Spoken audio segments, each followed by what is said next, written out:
All right, we're coming straight out of Gun Channels, and we're going to be talking about current events, guns, Bitcoin, and so we had this terrible, looks like a terrorist attack over in the UK, Manchester Stadium. It looks like some of the Mideast immigrants in the UK have brought some of their culture, and suicide bombers is a part of the culture there, I think, nowadays, unfortunately. So some little girls the singer. Now you were saying, Squibby, your daughter actually knew who this was. This singer. I don't have any daughters. My kids, they used to watch this singer. She's an actress as well. She used to do a comedy for teenagers on Nickelodeon, and she played this really airheaded character, and it was funny. It was cute. It was, kid stuff, but I had no idea she sang. I had to ask my wife, and when she told me who it was, because when you got kids, you watch their shows to see what they're watching. Like, oh, okay, that person. Okay. Ariana Grande. Sounds like something you would buy at Starbucks. But she was on Sam and Cat. She played Cat, and Cat was kind of a ditz, but it was funny. It was. Okay, I believe you. So basically, the EMS showed up, and the bomb squad showed up, and there was an explosion, and people died. So if you're any of my UK friends and knife people and bushcrafters over there, keep your head down, and I guess don't go anywhere near Manchester, or don't send your kids out to a stadium where I guess it's a soft target. Anybody got a comment on this suspected terrorist incident? I'd like to get more information before I start ranting. Say too much. Well, I mean, it could have been a terrorist. It could have been a lot of things. So. Well, if it blows up a bunch of children, I'd say it's a terrorist. Whatever happened. But all right. So we saw Trump. We were talking on the off air about in Jerusalem how when Marine One took off, there was I saw on the flight line there was 20 helicopters with soldiers, and you're saying they're Marines, and you're saying the helicopters they were were called. Oh, yeah. Okay, so when the president flies, he's got the helicopter he carries. He's got a backup, and that could carry staff. And then they've got other helicopters that carry staff. And then they've got 2 helicopters that carry Marines that are pretty much ready for combat. I don't know if it's a whole platoon. I'm not quite sure exactly what the troop strength is and whatnot. And those are CH-53 Super Stallions made by Sikorsky, but we call them shitters because they look like giant flying toilets. And I assume that most Marines are always ready for combat if they're active duty. So. Well, yeah, but they're not going around with their weapon out of the armory, live ammunition, their 782 gear, all that good stuff. So these guys are they're ready for combat in case Marine One goes down for whatever reason. It could be mechanical issues and whatnot. They've got to be able to secure the area and guard the president until they get him out of there, which would usually just be a backup aircraft because they do keep backup aircraft.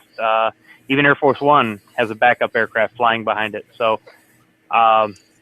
Yeah, we call those the CH-53. Most people call them the Super Stallion, but in the Air Wing we call them a shitter, and they can carry a lot of weight. They can carry about 35 fully loaded troops, although I can't remember seeing that many go in.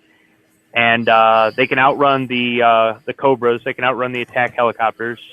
They've got 3 engines and an 8-bladed main rotor, and They carry some machine guns for defensive armament, but they can refuel in flight, and they can carry a lot of weight. They can pick up a pair of Humvees and haul ass at 200 miles an hour. So, yeah, what did you say? 782? Does that mean something to?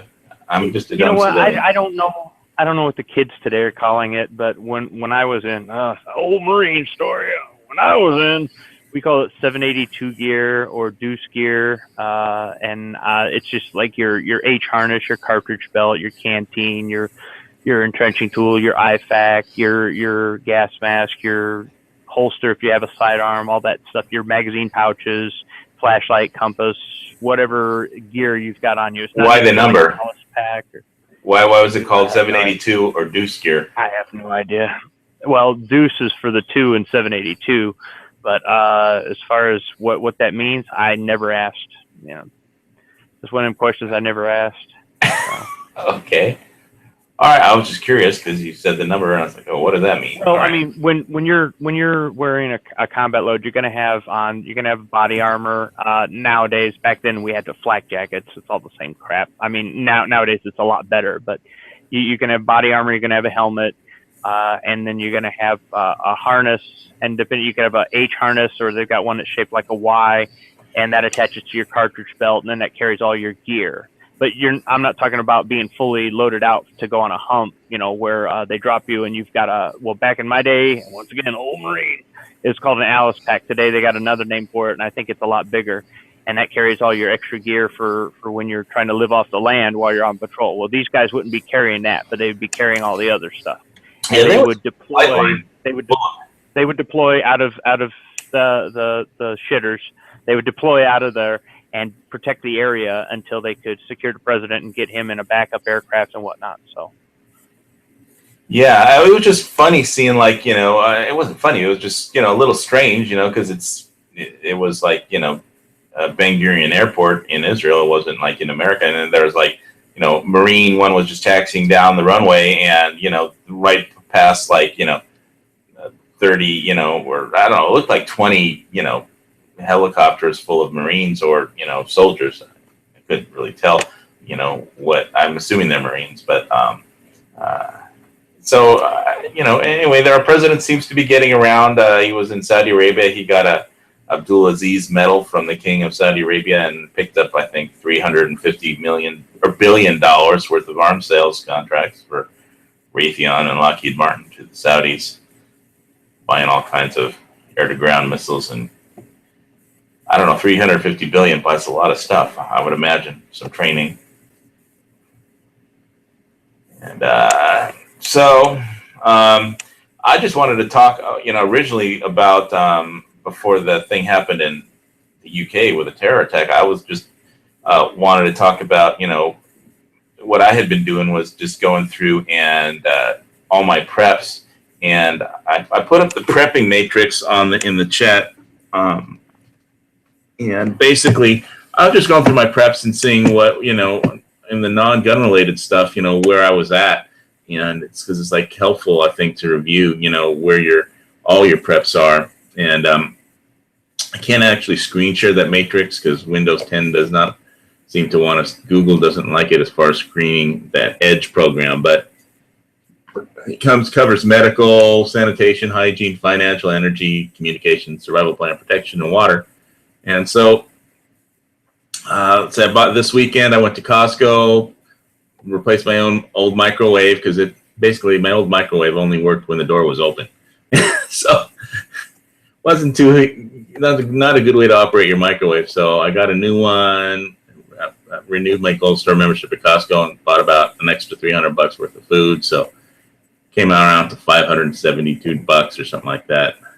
And then I also got some stuff from Duluth because I wanted to panic buy Duluth underwear and some of those pants that they sell. And so I just, you know, clothes, food, water. Costco has some water filtration there. The water filtration bottles that, you know, like purify, you know, like 99% of the, you know, crap out of there, including eliminating chlorine taste, which is pretty useful. And it wasn't that expensive. It was pretty cheap for, you know, two bottles. It was less than $20, I think, and it was like 80 gallons per bottle, you know, of filtration, which is not bad for a little bottle. And you can get replacement filters off the internet for them. So, Anyway, it just seemed like a good time with all the shit that's going on in the world to review, all your preps. And so that's what I was doing over the weekend. And, in addition to my usual knife cleaning, gun cleaning stuff, that's what I was doing. And I know that everybody else was doing something else. I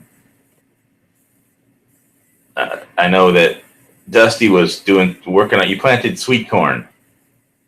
Why'd you pick sweet corn? Because that's what you like to eat, or for yourself at your farm. That's about all. The only thing I've got planted is I plant a little patch of it every year for myself. Yes. How many acres is your farm? My piece right here is 100 acres. Then Wow. I rent some ground too. Then 100 acres isn't enough. You have to rent more. Yep. Wow, that's a lot of farming to handle and irrigate and plow the fields and buy all the seed for. Sounds like a full-time job, actually. It is. I go to work here every day. Well, I've never lived on a farm, so I have absolutely no idea what, and running a tractor is like or anything like that. So what do you keep the corn in after you harvest it, and just like, do you turn it into corn flour, or do you keep it in? Like I said, I don't know. No, it's a whole kernel, and I don't do any milling or anything like that. It's not a finished product. It's just the rough kernel, number 2 yellow corn. All right. And I have what they call grain bins, and it gets put in the grain bin and stored then until I market it. How large are those grain bins? One I think holds 22,000 and the other holds 10,000. 10,000 what? Bushels? Yes. Which a bushel of corn is 56 pounds. Phew. So how much is 22,000? Is that what you said? How much? Just 22,000 times That'd be 50. 22,000 bushel. So 22 times 56 would be more than I can add in my head. All right, don't make me bust out my calculator here, because nobody really cares anyway. But anyway, it just seems like a hell of a lot of corn. All right, so Squib is diverting his money from guns to motorcycles, I think, right? Yes. Last year, I took pretty much everything out of the motorcycle fund to put in the Hillary's going to win panic buy fund, and I'm not disappointed. But I only rode the bike one day last year, so this year it's putting money into that, and unfortunately that goes into my firearms fund, which I'm not happy about, but I mean that's life. So. All right, I have to put in the chat because it's not showing up in Gun Channel because I forgot. Sorry. So, pardon me while I try and fix the gunchannels.com/HBS show the actual YouTube chat. I can make that work. When you started, you didn't do your signature sound. Here, I'll do it for you. Thank you. There we go. Well, that's not a Glock. That wasn't a Glock. I don't have a Glock. What's wrong with you? You don't have a Glock? Okay, well, first let me fix... Maybe one day. I don't know. I'll give it another try. Well, Mad Max had a Glock in Fury Road, so...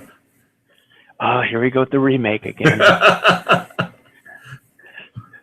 Oh, G-Web's fixed it before. I was just about to... Okay, let me get out of this then. I was just about to reload something, but if G-Web's fixed it, let me get out of it before I mess it up. Jeez. Sorry. Thanks, G-Webs.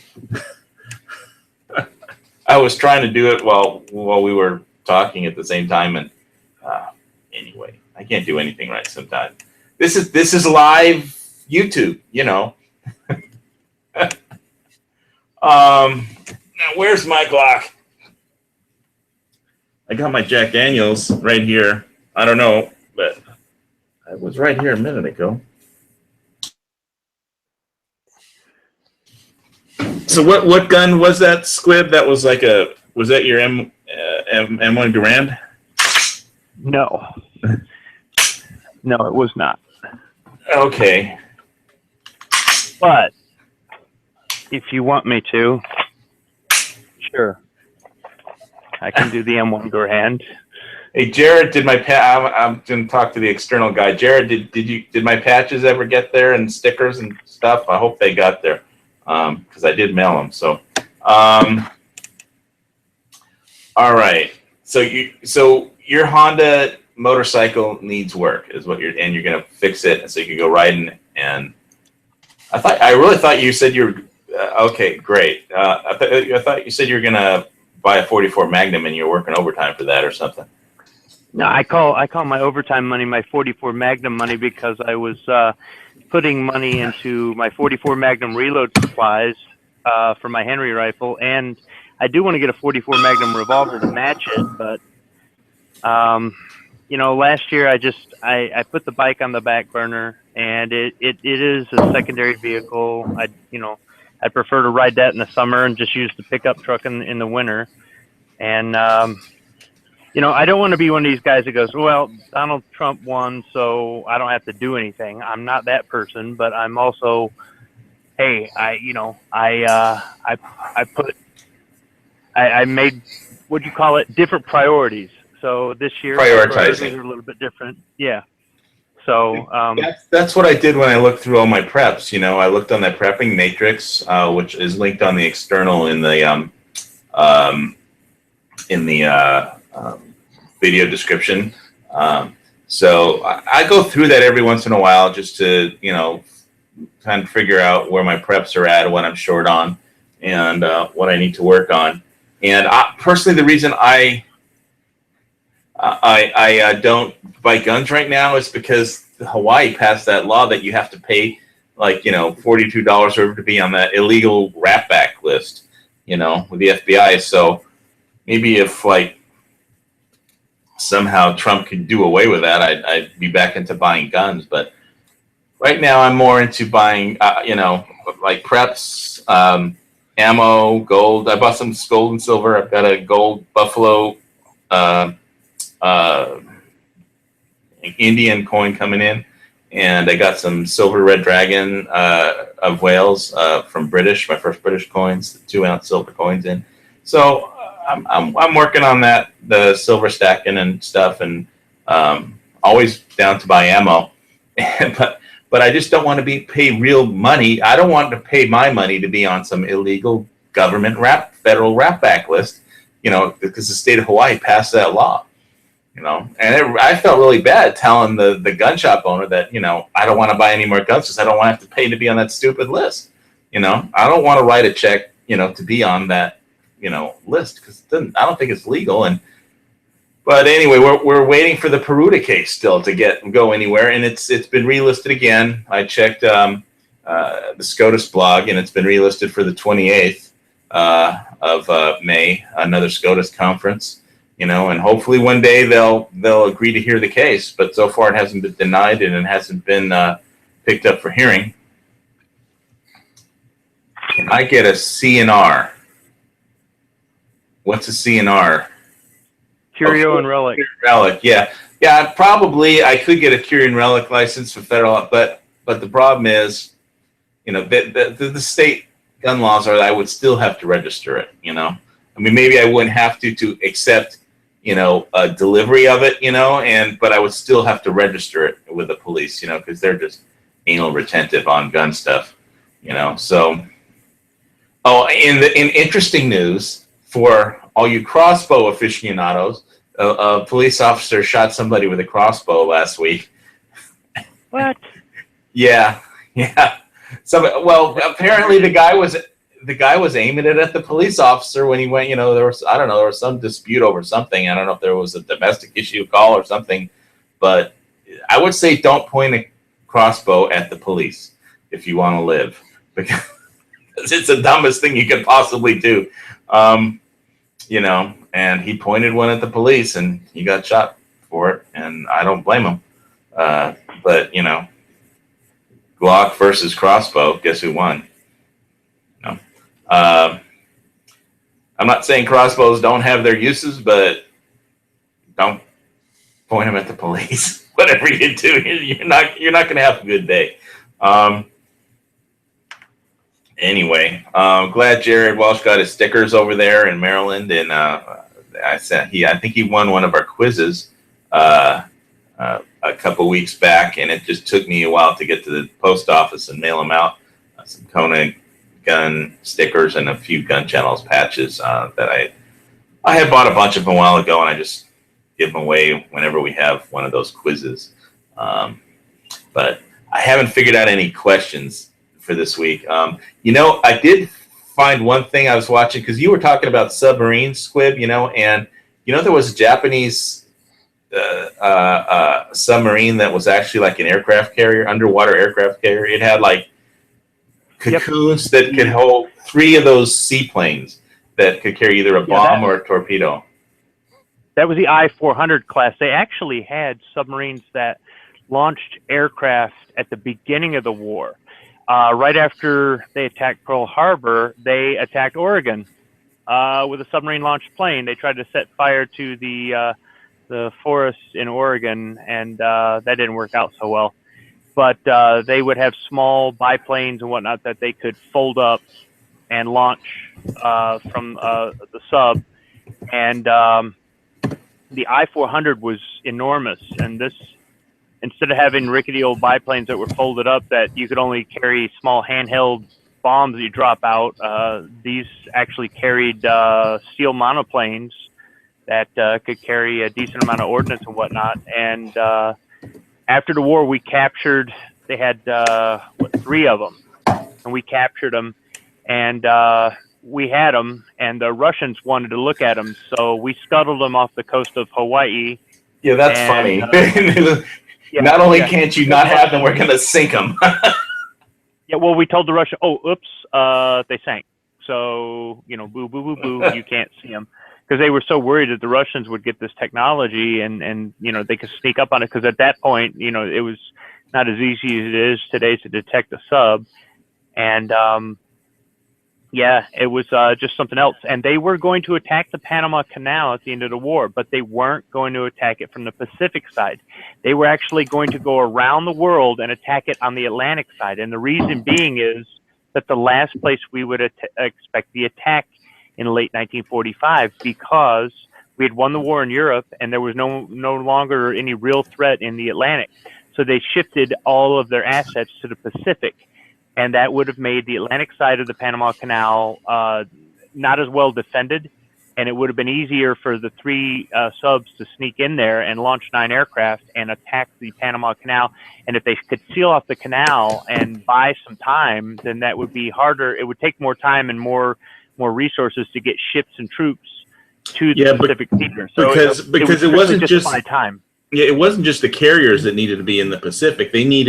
There was an entire, supply fleet that supported the carriers and ships. And so all that stuff needed to go through the canal from the East Coast, or they would have to sail around all of South America,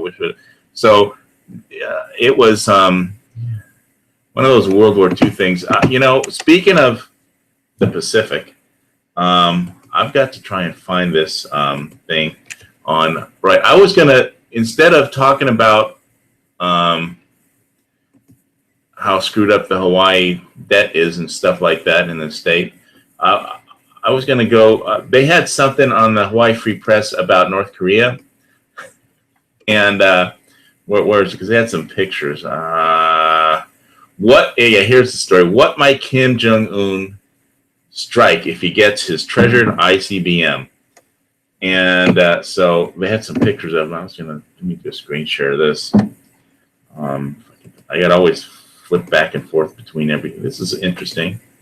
So I know the North Koreans have a lot of subs, but they're your good friends over there in North Korea. But they ain't my good friends.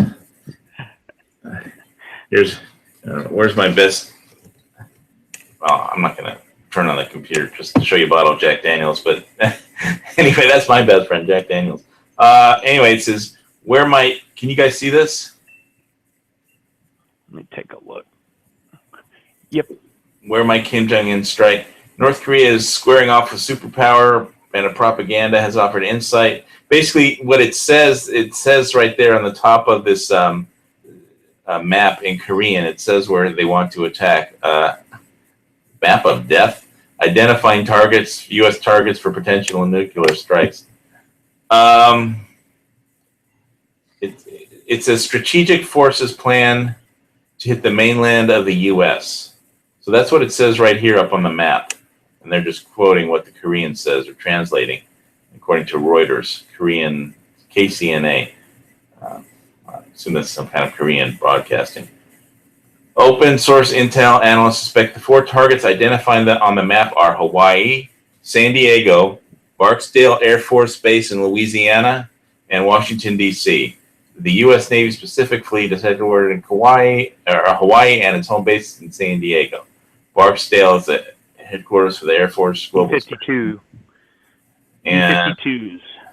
Which is essential for the nuclear deterrence and global strikes. Right. So,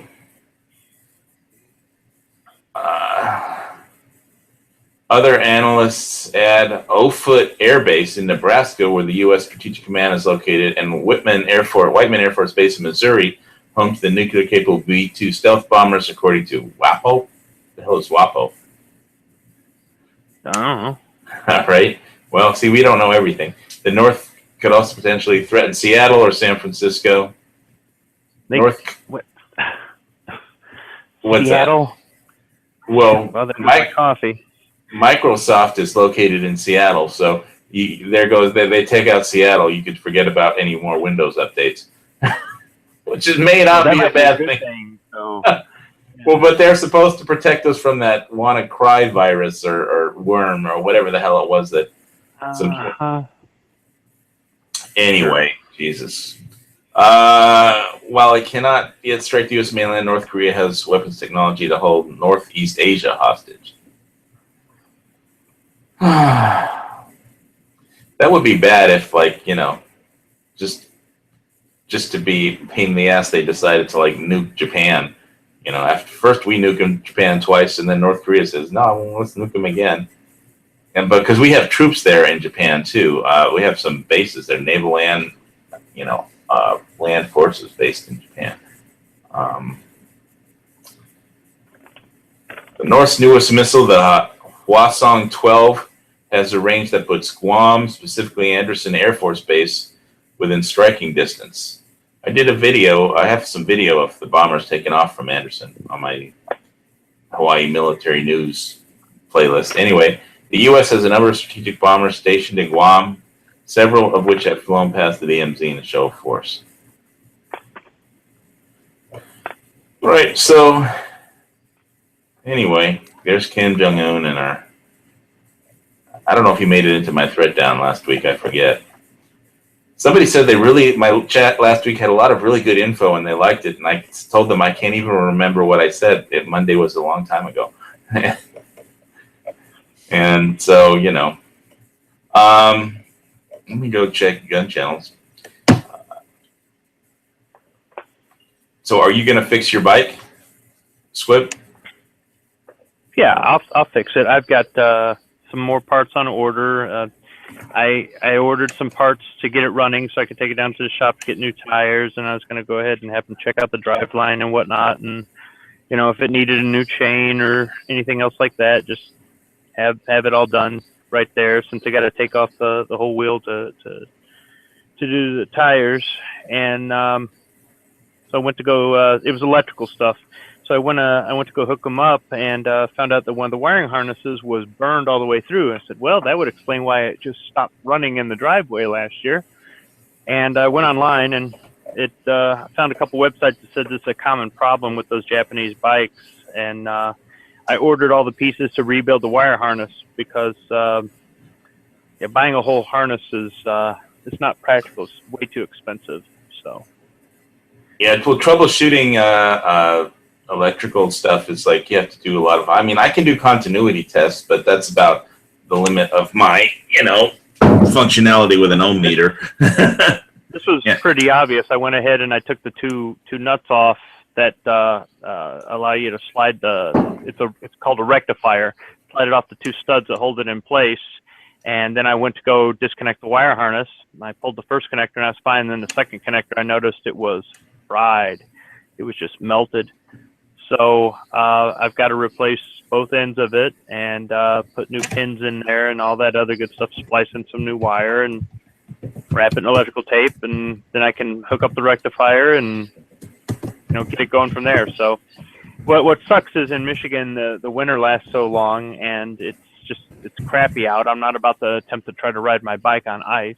And that would be bad. And by the time the weather gets warm, everybody wants to get their bikes running. So, I mean, there are people that they get them out early, and I would have rode on a couple nice days if my bike was in good shape, but I kind of just let it go to the side last year. I mean, I brought the insurance down to the bare minimum, and I put off getting some work done to it. I put off the tires. I put off all kinds of stuff so I could buy some guns before the election. So. Yeah, I'm just buying prepping stuff, and I guess I panic bought some underwear from Duluth and some fire hose pants, whatever they're selling, and the tool roll that they have in there, and did the Costco run. And of course, I buy ammo all the time, but because never enough ammo. But I really want them to get rid of that fucking rat back list before I go and start buying guns again in Hawaii. So I don't know if or when that's going to happen. So I got other. Change the law. Will you buy another gun? Oh yeah, I got a whole list of stuff that I want. I want a Lapua 338. And a Gatling gun if I buy some Bitcoin and I can afford one. But later, so meantime I'm buying gold and silver and stuff.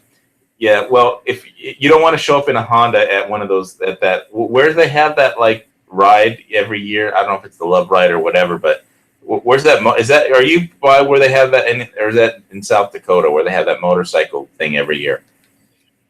Oh, Sturgis? Sturgis, right? That's what I was thinking of. You don't want to show up there in a Honda, I don't think. You have to have a Harley, otherwise they'll. You have to have a Harley and look, man, I don't have the leather. I don't have the tattoo. I don't have the fake goatee, the fake ponytail, and all the other stuff. What's funny is a bunch of the bikers, air quotes, that live around here are automotive execs. So they dress a certain way and whatnot when they're out on their bikes. Yeah, it's okay to have an alternate weekend warrior personality. I mean, I get, dude. It's a way to get around. Okay, it's a little bit of fun, but it's not a toy. It's not a midlife crisis machine. That's why it's a $3,000 Honda, not a $30,000 Harley.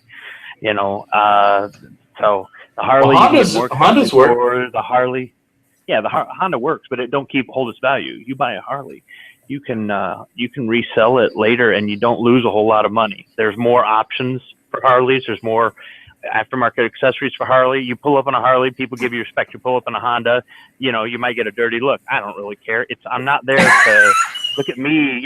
My bike isn't even loud. I have baffles in my pipes.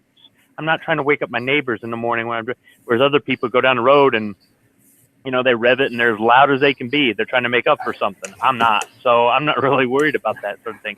It's good on gas. It's easy to fix. So you're saying a Harley? So you're saying a Honda motorcycle is like a Harley is like a Glock because it holds its value, right? Well, you pay for it, you can get back. There are so many good reasons to get a Harley, but for what I want out of a bike, the reason I would get one, it doesn't work for me. I mean, don't get me wrong. When I first looked at getting a bike, I wanted a Harley, but I could not justify paying more for a motorcycle than a 4-wheel drive pickup truck. So no. It's not. It's like some people with guns. There are some people that will not spend a lot of money on guns, and there's some people that they can't walk around with a gun that's under $1,000. It's got to be really expensive. So they can't hit the broadside of a barn with it, but they got an expensive gun. Yeah, some of S&W 500 or nothing. Well, no, what I mean is I don't necessarily mean expensive because of the caliber. What I mean, they're going to get like custom blah blah blah. Okay, that's all good and fine. There's nothing wrong with that, but if you can't put your rounds on target, you can have the most expensive gun you want. It's not going to help. It's going to help a little, but not a lot. But there are some people that don't like to spend more than say $400 or $500 for a gun. My limit's right around $1,000. If I go over 1,000, there's got to be a pretty damn good reason. So everybody's just different. So I probably spend money on my motorcycle the way some people spend money on guns. There's plenty of people that are happy with I guess mine is maybe more like a High Point. I guess it's not an expensive, it works, but it's not expensive. I mean, it works for me. You drive a High Point. What's funny though is, yeah, I guess I do. And what's funny is when you got the guy, with the expensive Harley wearing all his matching Harley clothing and stuff on the side of the road because his engine is overheating, I just go riding right by with my liquid cooled engine. So, well, we got this girl that lives in my condo complex, and she's got a Harley, and she likes to rev it going up and down. But she looks hot though on it. So I guess one time I got caught in I was bicycling. I used to bicycle a lot when I was a kid. I was bicycling up Mulholland past the Rock Shop in California and basically I got caught in the middle of the Love Ride, and there was I'm on my bicycle and there's thousands of motorcyclists, and a lot of chicks were out there, and because that's the yearly drive to raise money for muscular dystrophy. And that they have but I got into when I got to the intersection of Mulholland and Canaan Dude Road, they were coming and going in every direction. It was Harley Central, and I was at the Zuma convenience store when I went down Pacific Coast Highway later, and people thought they were being invaded by a motorcycle gang, and they didn't know that it was a charity event or something. They're had no clue what was going on because there was 10,000 bikers, jamming that intersection there.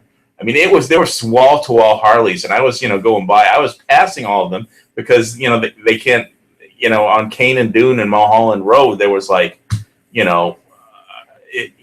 I could go by them because I was just on the side of the road on a bicycle, and because I used to bicycle that 80-mile ride every day from Reseda down Mulholland down to County Line where it dead ended at PCH and then back down, but there were so many motorcycles. It was unbelievable. Okay, let me put it to you like this, HBS. If you gave me $30,000 and said, "Go buy that Harley," I'd go buy another $3,000 Honda and spend $27,000 on guns. Well, you mean you wouldn't buy Bitcoin? And never mind. You don't have to answer that question. You will not get me to cave on the Bitcoin thing.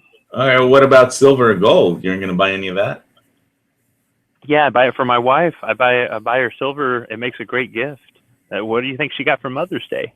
And guess what she's going to get for her birthday and Christmas and our anniversary? But you're not going to get her gold though, just silver coins. Okay.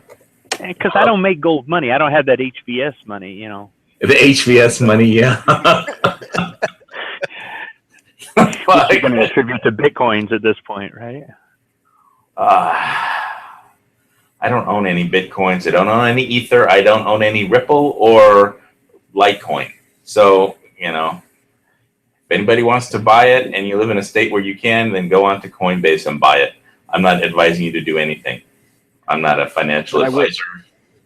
I will say this. If you want to get somebody a gift and you just have no idea what to get them, there are some things that do make practical gifts. A bottle of wine, but what if they don't drink? Get them some silver. Get them a silver coin. It's, and maybe they get into it. You never know. Yeah, it's fun collecting them. I mean, I like collecting all the different kinds of coins. They're fun. Or you could get him a knife. I got my dad for his Father's Day. I got him. He asked for a pocket knife, and I got him a Spyderco paramilitary too, and he loved it. But that's a smaller pocket knife. That's what he wanted. But well, I'm gonna show my like kick-ass knife here. It's like that's a knife. This is my, absolutely. If you absolutely positively have to stab somebody, this will get the job done. But I don't think it's legal in like the UK. So sorry, guys. But that is a knife. So quote Crocodile Dundee. That's a knife. But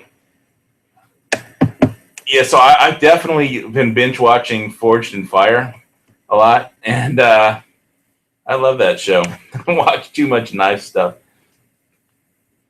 But they're cheaper than guns. You don't need to pay the state of Hawaii $42 to, for their double wrap back list or whatever, stupid thing. Anyway, yeah, that stuff just pissed me off when they passed that law so bad. I was like, well, I'll wait till that law gets repealed. Hopefully, I just hope Trump can get through 2 terms, and somehow somebody can, because we got a lot of gun laws that need to be contested, just that are just silly. But so on that note, I'll say that everybody who's every real American should sign up for gun channels. We lost Dusty. Probably some internet problems. Check out gunchannels.com. I'm on gunchannels.com/HVS. I'm on YouTube. It's free to join. Go ahead, Squib. I can tell you want to say something. I'm reading the comments on gun channels. Clay says Frost Cutlery ? Yeah, it's Frost Cutlery, but I've had that. I bought that one like you can tell it's Frost Cutlery because it's got the here. Turn on the flipping camera again. It's got that laminated frostwood thing. Yeah, it's not the world's best steel. I have better knives, but this is just so big. It's got that laminated, multicolored handle, and it the color's kind of faded. This is like I bought this like 30 years ago, or something like that, or 20 at least. It was before I moved to Hawaii, even. So I wasn't even super into knives, so I didn't know no better back when I bought it. But it's not a bad knife. I mean, if you need a knife to kick some ass, it'll get the job done. And yeah, it's Frost Cutlery. What's Paca wood? Paca wood, that's a kind of wood. Paca wood. It's just kind of, I think it's a stabilized wood. Yeah, so this isn't like any special kind of steel. Like I have a better knives, as far as just steel quality, handle quality, but this will get the job done, and it's big enough to, kill. This will kill. Okay, so yeah, it's not like a Tops knife, it's not like my Tops machete or my Dawson knives, flipping awesome knife. But this thing is big, and if you need to fight with a knife, this will get the job done. It's almost like a sword, but like I was saying, that's a knife. It sure would intimidate somebody that didn't know no better, but you can kill somebody with this thing if you have to. So I don't know what more you want from a knife. Yeah, it's Frost Cutlery, so it's not a Harley. But and of course I've got my Glock, so my zombie Glock 17 from Mad Max. But so have you done any prepping at all other than you need to fix your motorcycle? I guess you got to get that working. How long do you think you can get it up and running again? Oh, probably about 3 weeks. So you have to order the parts? Are you waiting for parts on the electrical thing? Yeah, I'm waiting for parts. I'm waiting for parts so I can rebuild the wire harness, and then after that, I'll put in a new battery, put in a regulator, put the tank on, put some gas in it, get it going, take it down the street, and then the shop will have it about a week, and then it'll be up and running. And then I'll bring the insurance back up. I've got the bare minimum insurance. It's required by law, but you can buy additional insurance. And I'm telling you, after I had my accident, I learned how important it was to have extra insurance. Yes. And I will not ride without it. And, and then I need to get a new sissy bar bag for it. And, Welcome back, Dusty. sort of thing. So It's like Dusty got his internet up and running again. he's out there working the hand crank. He's got to get his farm animals to power the power wheel that powers the internet. Oh man, I'm so jealous. I wish I had a farm. Oh well, but then I'd have to work every day instead of just hang out by the pool and trade in my recycled bottles for free beer. And collect silver, gold, and ammo. But you think about it, though, if you turn in your recycled bottles for free beer, you're being environmentally friendly. Yeah. I was out by the pool over the weekend. There was I didn't have my camera with me, but there was an egret who was hunting gecko lizards. And basically there's that. If you've ever seen these white egrets, they have these long legs and big white wings. And basically it would sit on top of the fence. It would check underneath because the geckos like to hide underneath. They walk like upside down underneath along the fence post rails. And so they would check, and then when it sees one like on the ground, it would take off after it, and the gecko just go like they accelerate as fast as they can, but obviously they're not as fast as a bird flying. So, but they try and get lost in the bushes as quickly as they can if they see an egret coming after them, because egrets eat geckos. But it was pretty funny. But the egrets usually don't visit that area that much, but apparently they're there sometimes. So it would make a great video, but I don't know if people would like seeing a gecko get eaten by an egret. It's just nature, but they get emotionally attached to the lizard or something. But the bird, that's what the birds do. So, but it was funny just watching those little geckos just take off as soon as the egret starts flying in their direction. They know their food if they see an egret coming for them. So, now I'm seeing double Dusty. Seeing two. Well, I got one on my phone, and now I got my computer back up. Awesome, man. So, how about your beer? How about your beer? Are you working on your alcohol-free beer yet, or? I made a recipe. Oh, you're echoing in on yourself there. Yep. That's not going to work. I made a recipe, but I haven't tried to brew it yet.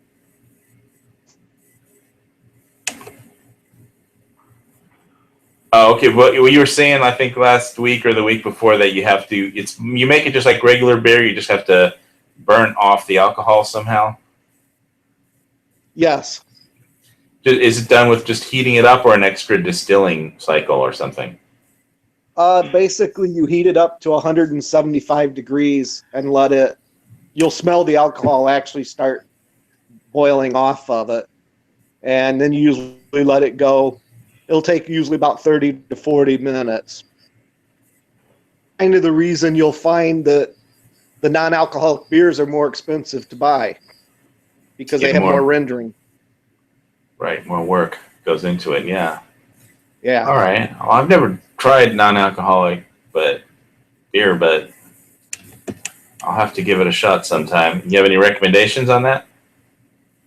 I've tried a few of them. I've tried some Labatt's Blue, and I've tried your O'Doul's. Wait, Labatt's Blue is non-alcoholic? I thought it was. Yeah, they make a non-alcoholic. Oh, so they have an alcoholic and a non-alcoholic Labatt's Blue. Okay. Yes. Yeah. Yeah, let's see. Yeah, it says Labatt Blue non-alcoholic malt beverage. Because I remembered having some alcoholic versions of that, or containing alcohol. It says here on the label, contains less than 5% alcohol by volume. Yeah. Yep. Non-alcoholic beverage with caramel color, product of USA. Wait, I thought Labatt's was from Canada. Well, this non-alcoholic Labatt's Blue says made in the USA. Yeah, and that Hawaiian beer is brewed in Tennessee. What's up with that, man? That's corporate America's, screwing over mainlanders. I mean, in Hawaii, it's made in Hawaii, but if it's blame the Jones Act, okay? Shipping, cabotage shipping from port to port in the United States. That's one of the reasons Puerto Rico had to declare bankruptcy, is because of the Jones Act, and they have to pay. All the shipping from port to port in between U.S. ports has to be done on a U.S.-built, U.S. crewed Union cruise ship. They can't just buy a Chinese ship and have a U.S. crew. It has to be, so it costs a fortune. So anyway. Yeah, I don't remember. I haven't tried any non-alcoholic beers, so I'll just leave it to, people that know what it tastes like. Sorry. I am going to experiment brewing some. Like I said, one thing I've learned is that you have to cut the hops down, because that extra heating process will really make the bittering hops more bitter. So you have to back your hop ratios down. And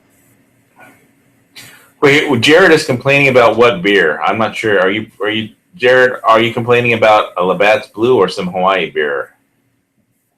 I think he's talking about the non-alcoholic. Oh, was it Labatt's or something else though? Oh, just have to see what he types. Hey, sometimes I want to have a beer, but I got to drive or something like that. So. Well, yeah, driving drunk is a bad idea. Driving I'm not a very bad idea. I am not having my life turned upside down just because I want to drink. Yeah. Yeah, when I drink, it's usually when I get home. I don't drink and drive. I did stupid things when I was a kid, for sure, but. Oh, Hawaii beer that everyone loved, past tense.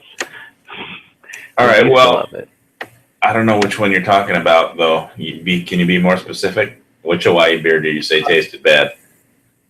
It's probably the one with the egret in the bottle. I don't know of any beers with an egret on the bottle, but I've seen the egret, hunting. Literally, they're hunters. They hunt gecko lizards. So maybe you could make a gecko beer that's made out of gecko parts.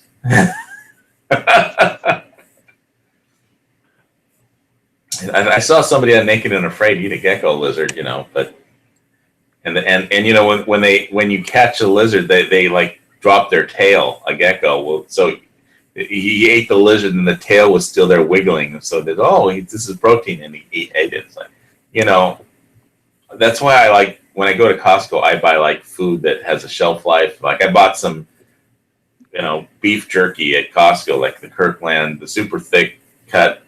And because I don't want to eat gecko lizards if the shit hits the fan and there's no food, in the stores. So. Rather hunt and eat bread. But anyway. Jeez.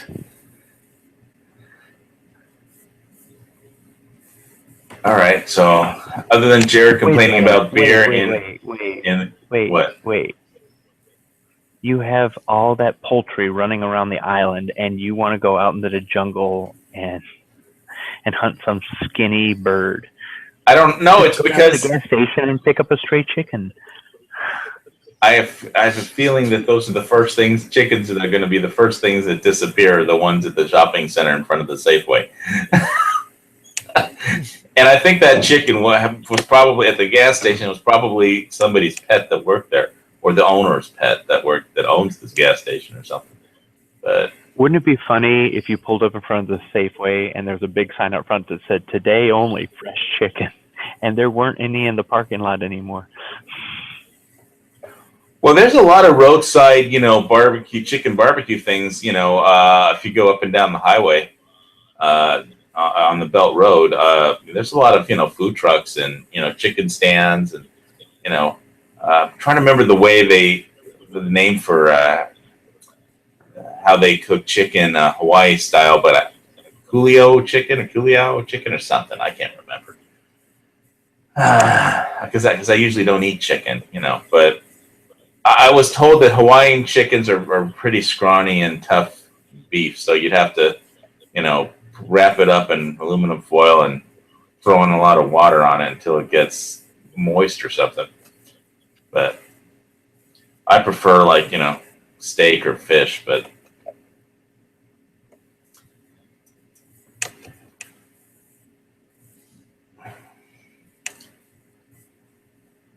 what is that you're saying about Israeli egrets or something?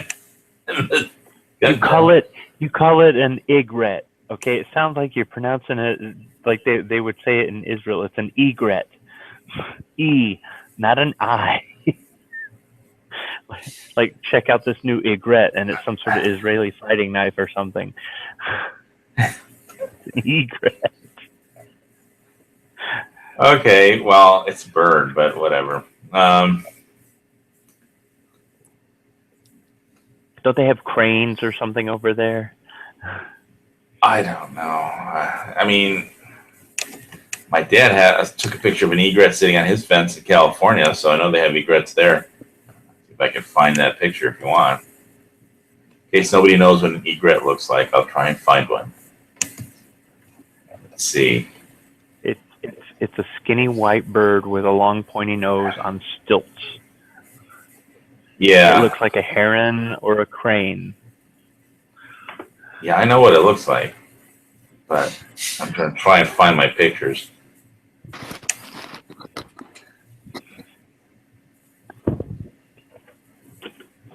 Dog. I have my download folder on my computer is just so fucking gigantic. Oh, I'm guessing Oily Prepper is busy still. She's still remodeling her bathroom, I guess. I know she said she was going to try and make it today, but she's got to have it done before Thursday. Why? What happens on Thursday? That's her show. Oh, right.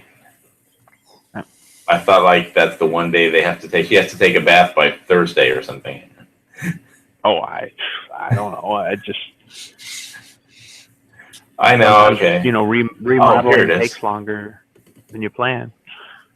Ah, shit. It's oh wait. I don't know if this is gonna white egret. I don't know if this is coming up in Edge or something else. Let me try and share this.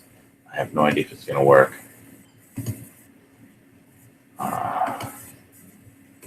Can you see this or not?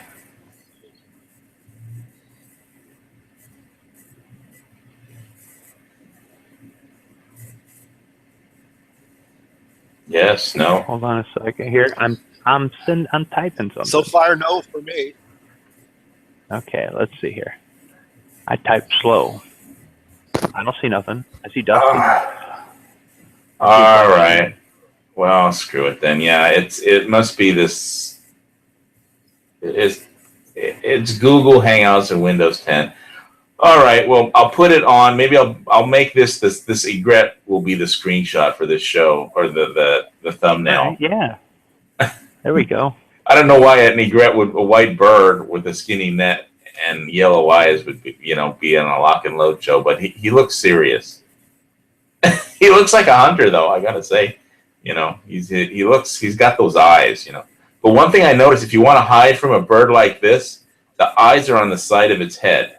So if you hide right in front of it, it can't see you if it's staring straight at you. But, if it cranks its head around, it's because the eyes are on both sides of its head. I just don't see how it can see anything that's standing right in front of it, the way its eyes are. But anyway. All right. So if you want to see what an egret looks like, it'll be on the thumbnail for the show later. Who is Theodore? Theodore Parkin. Somebody just came in. Hey, how you doing? I'm doing pretty good. Are you from Gun Channels? Yes. Yes. Awesome. Okay, You're so in Reno, right? I'm in Reno. Hold on just a second. Yep. I'm getting a reverb somehow. Reverb.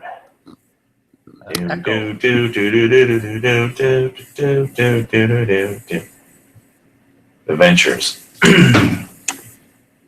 So, you guys change things around a lot on Gun Channels.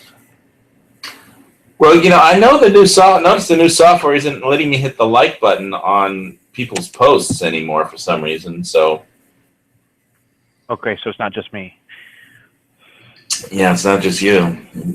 So it's not that I don't like what people are posting; it's that the like button doesn't work for some reason. But it's I figure it's just the new the new software that runs the site that it's just they're upgrading it, and the more they upgrade it, the less it works. On the other things go wrong. You fix one thing, it messes up something else. I don't know. The knee bone is connected to the shin bone. Right. Now, this is Google still, right? This is a Google Hangout. Yeah. Okay. And there was another Google Hangout posted up in the gun channels, but nobody was there. What? Pink's lobby?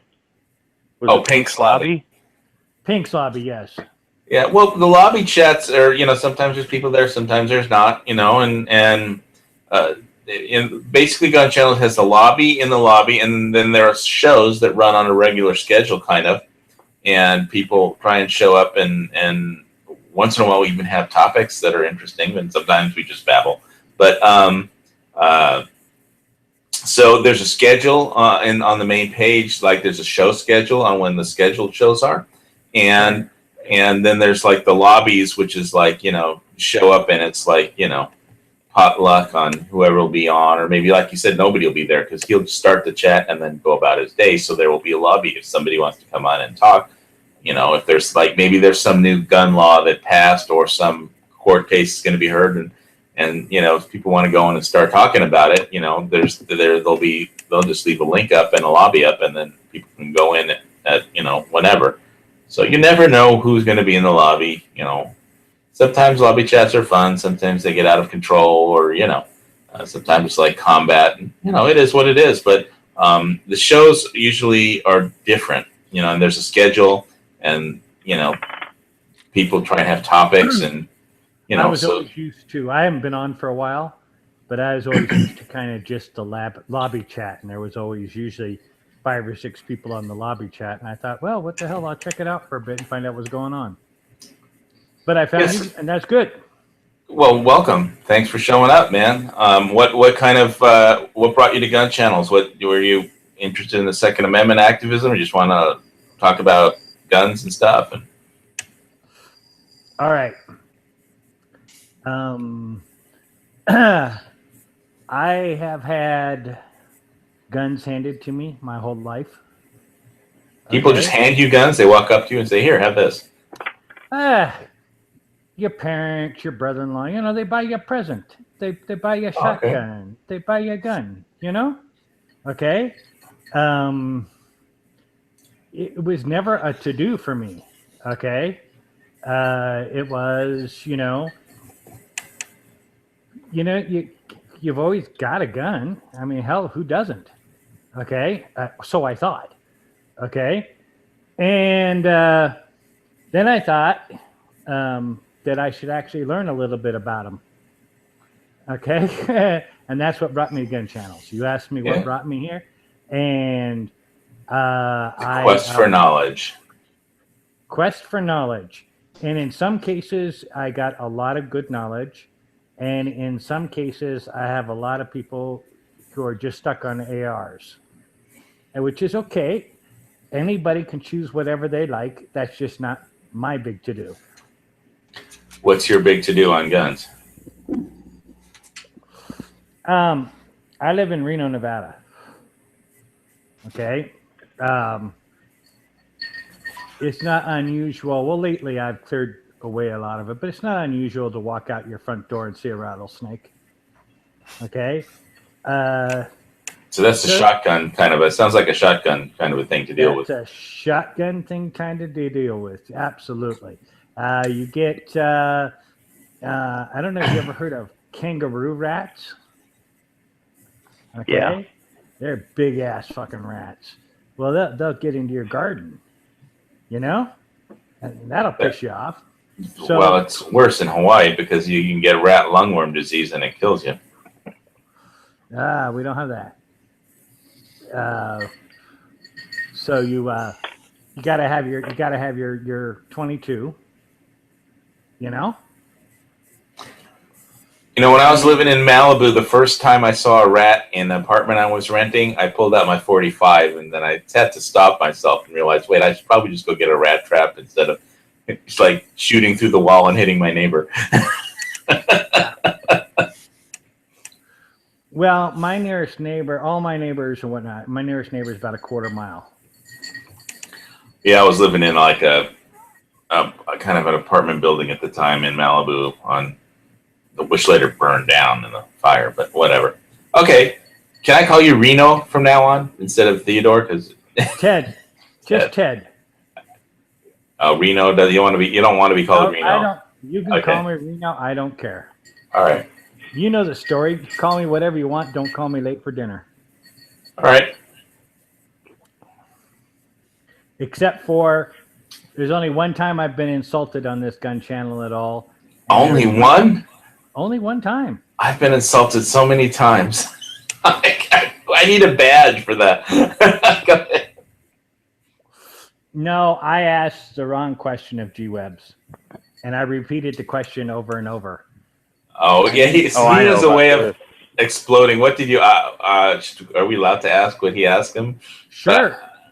He called me a Democrat. I don't think it's what he asked. I think it's how he asked it. Oh, I was curious. I was trying to learn. Okay? And he took it wrong as a question of some liberal would. And I am an extreme liberal. Okay? Oh, well, then you're probably on the wrong chat. No. I am what's called the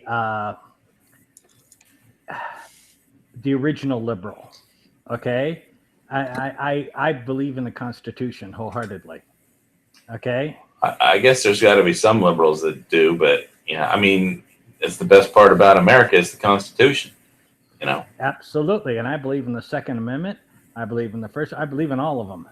You're my kind of liberal, I got to tell you, but I don't find many liberals that believe in the Constitution. They believe in free marijuana, free, no telescopes and what else? Social justice warriors. Yeah.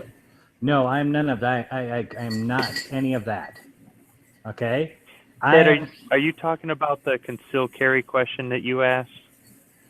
Yes, you remember. Yeah, it's not. Oh yeah, first thing I thought was you were trolling. It's not the question. It's the way you said it. It sounded like you were. All right, I got to hear this question asked wrong, just so I can. I will ask the question, and then you can understand that a new person coming on asking this question might sound wrong. Hell, he didn't know me. Okay. I asked, why did he feel the need to carry a concealed weapon? Okay. And I said, because you can is not a good enough excuse. I have 4 kids. They're all adults, but I never let them give me the answer to that is we don't have a Bill of Rights. We don't have a Bill of Needs. We have a Bill of Rights. Oh, no. I didn't say it wasn't your right. I agree it's your right. Yeah. Hawaii, what he was trying to do was he was trying to figure out for himself if he decided he wanted to start concealed carrying, why would he conceal carry? But the way he asked that question sounds like somebody challenging your rights. So in his mind, this is what he was asking about, but to everybody else, this is what it sounded like, and it just came off wrong. And it was interesting. Well, I've gotten into arguments with G-Webs, and sometimes I was right and sometimes I was wrong, but I know he can react sometimes. I'm saying that Ted's asking a legitimate question. When we finally got down to it and G-Webs explained and I explained and we got to say, oh gosh, okay, well now we understand and we're cool. But he called me a Democrat and that pissed me off. Well, I thought most liberals were Democrats, but I mean, I don't know. No. If you believe in the Constitution, if you believe in the Bill of Rights, if you believe in the Founding Fathers, okay, then you are an extreme liberal. I didn't know there must be a lot of liberals on Fox News then, but Well, I call them something else. Okay. But I learned a lot on different things on gun channels. Okay. And I enjoyed it. Have you guys ever heard? I was in the gun store the other day. Okay. And they told me to walk upright. I needed a walking stick. Okay. Instead of a cane, because a cane's too small. So they said, go get a walking stick to keep yourself upright in your walking, okay? So went in there and I was checking out at the checkout counter, and there was a guy buying, like, he had like one of those pallet carts, okay, filled with shotgun ammo. I mean, I have never seen cases that big of shotgun ammo. And he had these things called minis. yeah. Okay. And I've never heard of these before. And I tried looking them up and whatnot and seeing, he was saying as long as you have a pump action shotgun, they're good to go. And he said they're actually pretty awesome for nailing stuff like, snakes and stuff. Well, you can fit more of them in your tube, I think, is what's good about them. That's what he was saying. Yeah. But they don't have a problem feeding when you do the pump action. They don't have a problem. I never used them. I like my, I have low recoil stuff, but I haven't used minis. He has some at the gun store, but I just, I'm more like, give me the 3.5 Magnum shotgun shells. I want to blow away the snake and the ground that it's on too. So. Oh, well, my favorite is slugs. I got the 3.5. That's 3.5. Yeah. I like the low recoil, ammo, but I never bought any minis for my shotgun. So right. But is it well enough low recoil to be worth it? Yeah, I like it because it doesn't, bash your, I like the low recoil stuff. I have no problems with it. I like it. Yeah.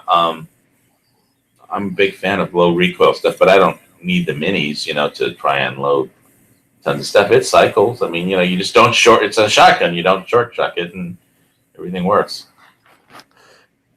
Now, I have a Benelli Supernova. That's what's actually I'm holding in that picture right there.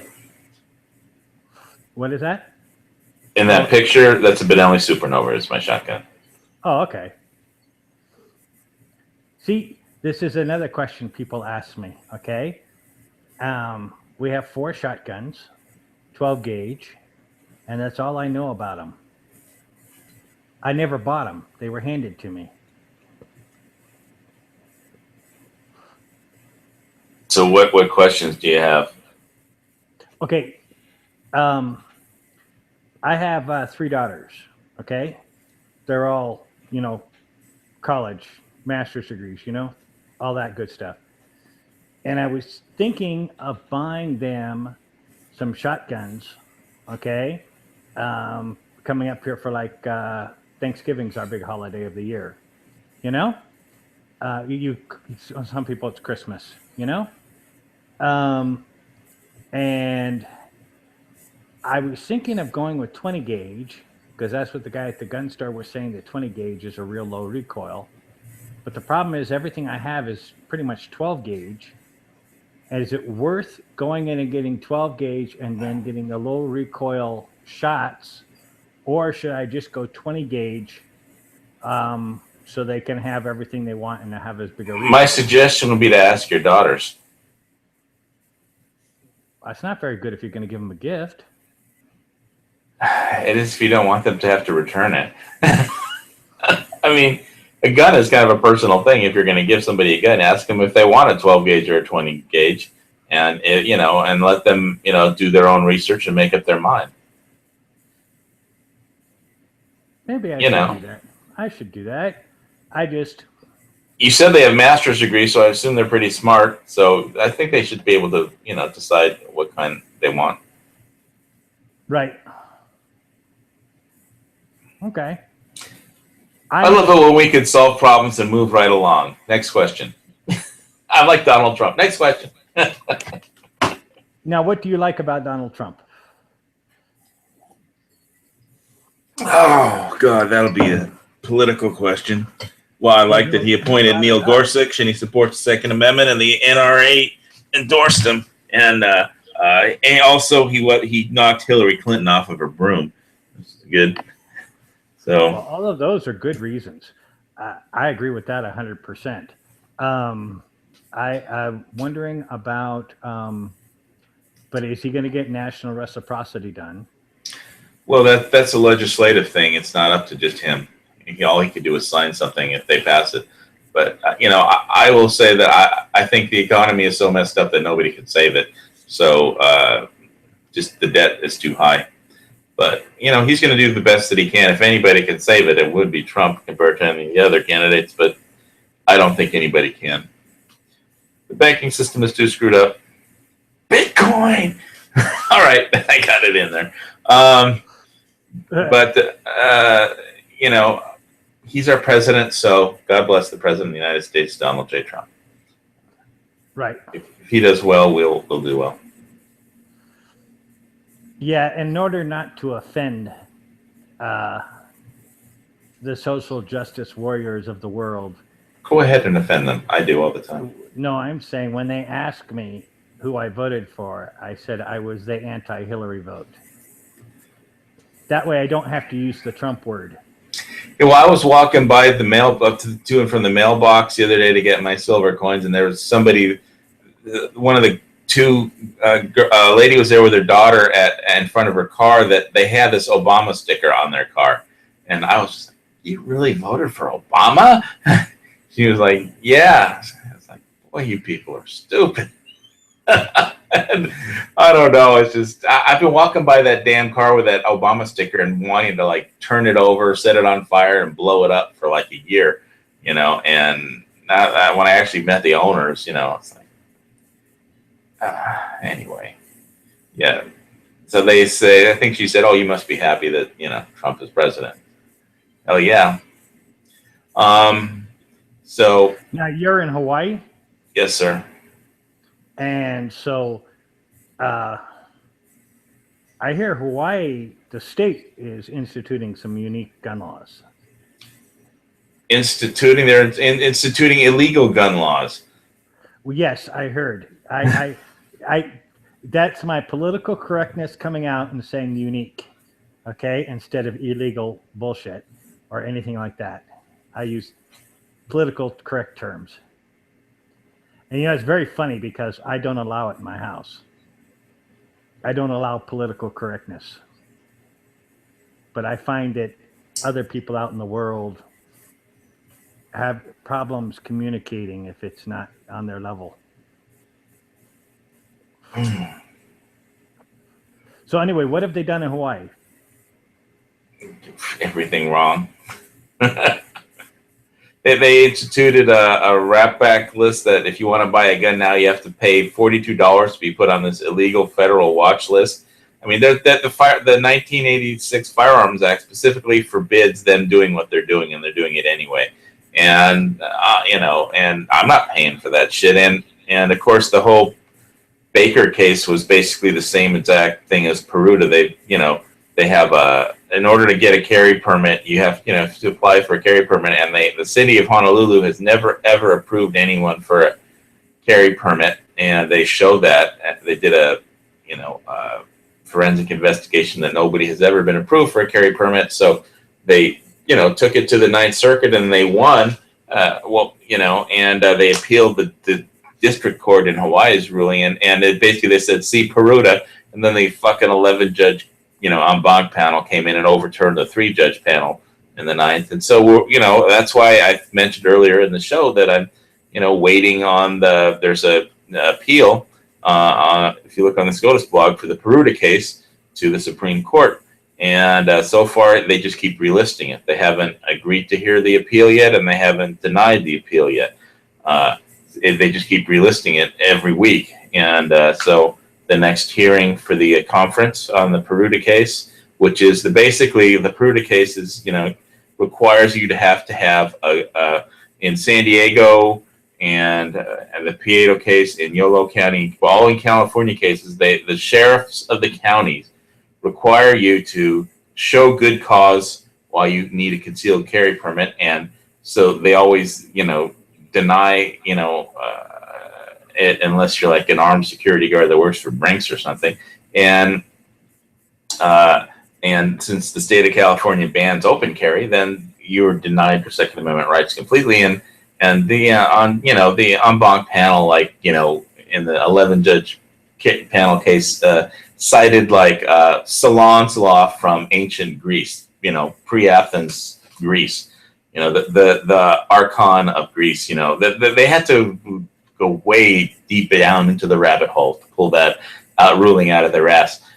So I'm waiting for the Peruta case to be heard by the Supreme Court, and now that we have the new conservative originalist majority on there, we could actually win that case. Of course, it would be nice if we had, if Ginsburg finally retired and we got one more conservative justice, and then it would be a slam dunk.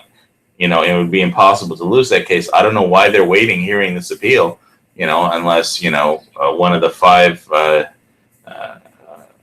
conservative leaning justices has a problem with the whole gun rights thing. So I don't know what the deal is. I just keep watching every week, and it keeps getting relisted, and they don't deny it and they don't approve it. So are they stalling, or are they just busy hearing other cases? So I don't. Did you hear about the bombing in England today? Yeah, we started talking about that at the beginning of the show. And that's what happens when you ban guns. Well, I don't think the bombing had anything to do with banning guns. I mean, they anybody with a vest can blow themselves up, even if everybody's got a gun. So what I'm saying is the people who are so ridiculous and think guns are so dangerous. Okay. No, it's people from the Middle East that are dangerous. It's people from the Middle East, because part of the culture is suicide bombing. Welcome to the Middle East. You just, invited a bunch of Middle East immigrants, and some of them decided to practice their, culture, which is blowing themselves up, in a very public place and taking out as many people as they can with them, So, and that's so politically incorrect to say that, but fuck it. You used to live in San Diego. No, I never lived in San Diego. I lived in California. In California where? Los Angeles, Malibu, Topanga Canyon. I had a business in Burbank. Okay, Arcadia is where I'm from. That's somewhere south of the Orange Curtain. No. Go Burbank, Pasadena, Arcadia. Oh, okay. So north towards up to 365. Well, it's no. The 210. Is it between Pasadena and Barstow? No. Towards Big Bear, like. Gosh, you guys are way the hell out there. I'm saying that if you're heading geographically to the east from Burbank, you have Burbank, and then you have Pasadena, okay, and then you have Arcadia, okay, and then you go into Monrovia and all of those towns. Okay, dude, I never went too far east from Burbank because my studio was in Burbank, and that was, my main goal after 10 years, my commercial property lease for my recording studio in Burbank, I just wanted to fucking escape from Burbank, and I did, and that's how I wound up in Hawaii. So, okay, but I didn't go east. I went west. Arcadia is 10 miles from Burbank. I'll ask Never the been Marine there. Corps way. How far is it from Camp Pendleton? Camp Pendleton is way down. You gotta South. go. Shit, that's 3-hour drive to go south. Well, not if there's traffic. If you go rush hour, it's like a yeah. 10-hour drive. Yeah. I loved Camp Pendleton. That was an awesome place. Oh, you were in the Marines? Was not. Was Army. not. Army. I was medical, and you do your medical helicopter training in Pendleton, and you go through the Santa Margarita Mountains. They bank those helicopters sideways, and you wouldn't believe what they can do with those helicopters. Wait, there's some Oh, mountains yeah. called the Margarita Mountains. That's what Santa Margarita. That It's is named the after a mountain river range. that runs through there. Yeah, that's the mountain range and the river that runs through Camp Pendleton. Okay. Camp Pendleton's huge. I mean, it's what? I remember driving by it. I mean, it has a I sandy think beach in over front of it, 100 right? Square miles. And the nuclear power plant. Oh, the San Onofre power plant? Yes. I'm just saying. So you had a studio. You did sound recording. Yeah. What type of stuff do you do? I'm retired. I do YouTube, dude. I shoot guns. I'm retired. I used to do foreign language dubbing of films. Did about 150 films. Mixed a few B movies. Did a few, music things. But, done my share of rap. I hate that shit. But, so basically it's like some rappers walk in, drop $10,000 in 10s and 20s on your desk. And it's hard to say no. It's just that you suffer for the next month. Of course. Yeah, I used to spend some time at Studio One, way back when that existed. Yeah, my cousin Stan Ross opened the first successful studio in Los Angeles. It was called Gold Star. Right. But mine wasn't anything like that. I still have my audio gear in storage, like 40 input Trident TSM mixing board and my 2-inch tape deck. I basically chucked it all in storage and moved to Hawaii. So I remember used to editing tape and cutting it and splicing it. well, I had Pro Tools, but Right. Now everything's done on the computer. yeah, my version of Pro Tools was like version 2, and and I basically they kept coming up with new versions, and every version, would be an excuse for you to give DigiDesign another $30,000. So I stopped at version 2. Of course. Because I don't care what new capabilities it had. I was gonna make do with tape, and if I had to edit on Pro Tools version 2, I would. But yeah, I mean, so the bottom line is, it's like guns. It's not about the gear. It's about the people using it. If you can shoot, then if you're really good, then it won't matter if you're using a black powder, revolver or if you know what you're doing, the gear doesn't matter. Well, I will tell you this. I am not a hunter. Okay. I had a horrible experience as a child and decided that I would never be a hunter. So I am not a hunter, but I love shooting. I love going to a range and shooting. I have a range in my backyard. Okay. Awesome. In Reno, Nevada. Yeah, that must be nice. Yeah, I have a 300-yard range, which is very nice. Okay. And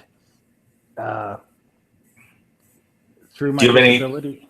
Do you have any YouTube videos on your YouTube channel of you shooting at the range or anything? No, I don't. I do not.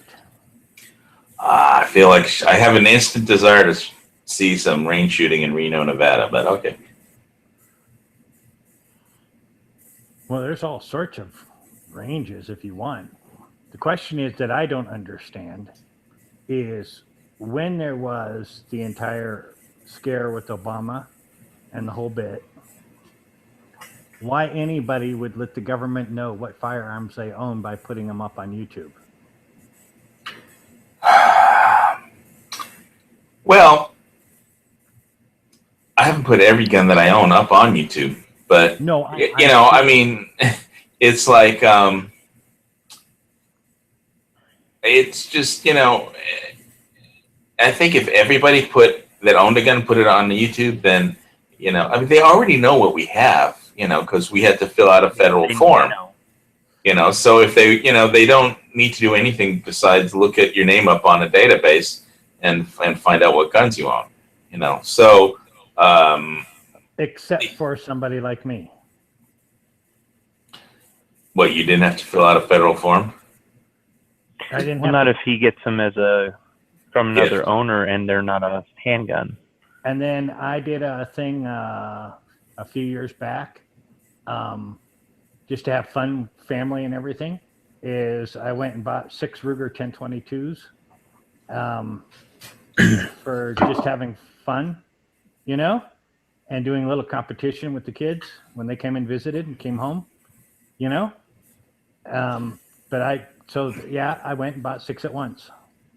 Okay, you got to stop saying all the time. But I will tell you that one reason I like making YouTube videos with guns is because it's like a creative outlet. My recording studio is shut down, so making fun YouTube videos is, it's just fun. It's a creative outlet. So. Oh, absolutely. Whatever the government wants to do, they think they can. I try not to do anything stupid on my videos that they can use as evidence against me.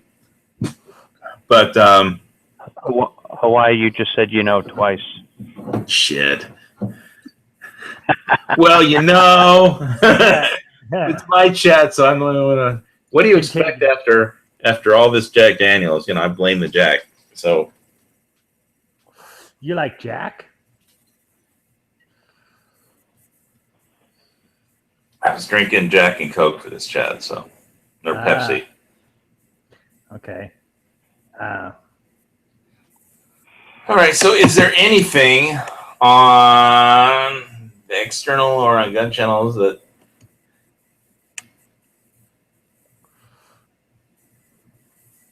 Okay, let's see. I see out there Patrick, Arnold, Ted, and G-Webs, and let's see something about firearms, databases, Magnum reloads. What about the external?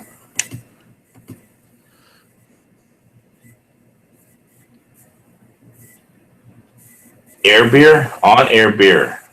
What are you talking about? Oh, I told Jared that I don't like Guinness, but I would have a Guinness with him, and he said the three of us could have a beer. And I'm thinking, well, you're never going to come over to the mainland, so I guess we'd have to do it on the air. I'm not saying I will never come over to the mainland. I mean, it's not like I'm going to hop on a plane today, but, I got family over there behind enemy lines in California. I'm trying to get my dad to move to Arizona, and he's willing to go, but my mom will not move. So.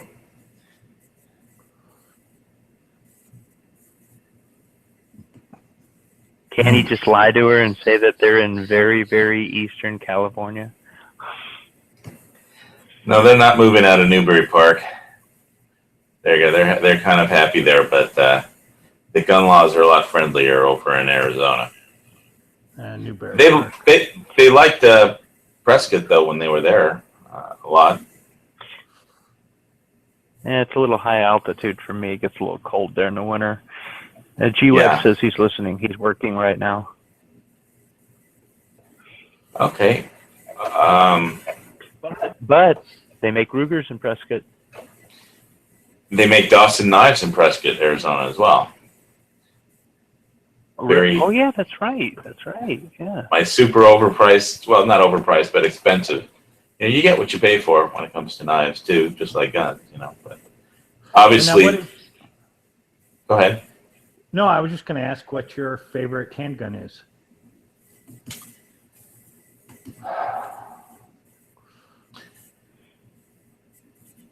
Well,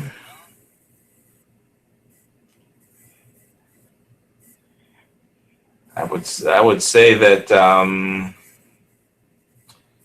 probably my Ruger GP100 is a pretty nice one. I mean, I like a wheel gun. I like my wheel gun. It's fun. It's just, I like my Glock 17 too. So I think I like my Ruger more. But, as far as, if I need to put out, the one I use for self-defense that I sleep by is my Glock 17. It's like super reliable, and it's got more shots than a 6-gun. But you know what I'm not hearing? I'm not hearing 1911. Why is you're not? I like my 357 Magnum revolver. It's just more classy. I just think it's more classy. Don't you think a revolver is a little more classy than a? Is it just the history? I like to think of myself as a classy person. I mean, you think a revolver is more classy too? Yeah, okay. I think that's it. If I had to give a reason why you're not here in 1911, I would say revolvers seem a little more classy. And if I have to shoot somebody, I'd like to shoot them with class. So, I mean, boy, I like revolvers. Yeah, it just it's maybe it's the history, maybe it's the accuracy, maybe it's just I don't know. I like revolvers. I like wheel guns. I don't think that's a crime. No. That's one of the the 5 basic rules. Rule is always love the gun you have. Yeah. Also, Patrick says he loves his GP100. I have the Wiley clap version. It's with the radius cylinder, and so it comes out the holster without getting stuck in if your leather it's been sitting in there for a while. Sometimes the radius holsters come out. The cylinders come out of the holster a little smoother, I guess. But I'm trying to find a good 22 revolver, but most of them are garbage. I shot my dad's GSG. It's like a 1911 22, and it's a pretty accurate, fun gun to shoot. I mean, I wouldn't buy one myself because I'm not a big 22 fan, but I shot it and it was fun. It was fun and it was accurate. Oh yeah, it will. I know a GSG is like a 1911, but I don't know. But it was fun. If you're into 22s, you should check those out. They make good stuff. All right, I like 22s.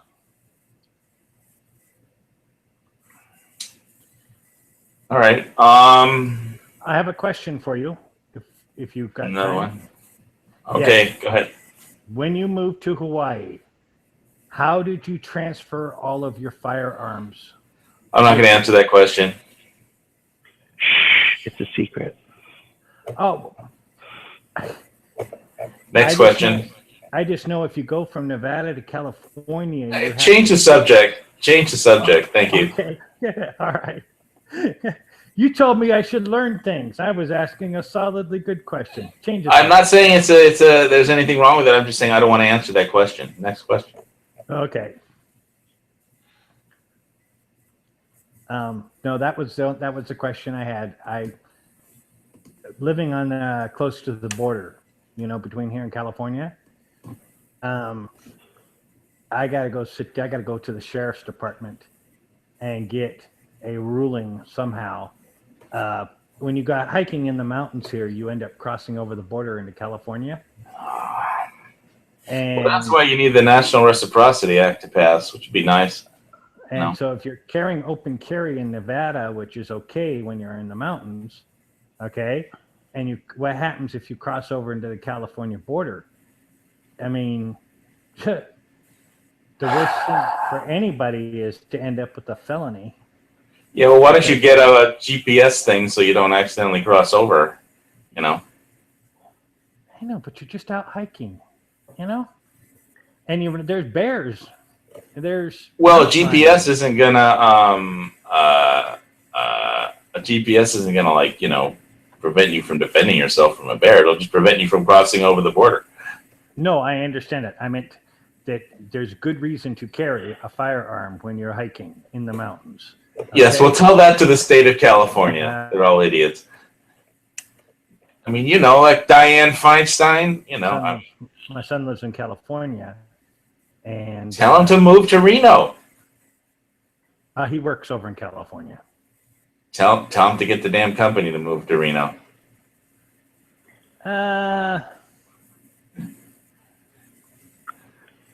Well, he's a mechanical engineer. Okay. Oh well, then he can email his designs in, his CAD drawings, and chances are, I'm going to take a wild guess that the company needs him more than he needs the company, if he's any good. They do have locations throughout the United States. But There you go. Problem solved. his Next special- question. his specialty is thermal dynamics, and so he really enjoys his job. Yeah. Like I was saying, mechanical engineers are one of those in-demand things. You know, if they need you. Yeah, my youngest daughter is a mechanical engineer.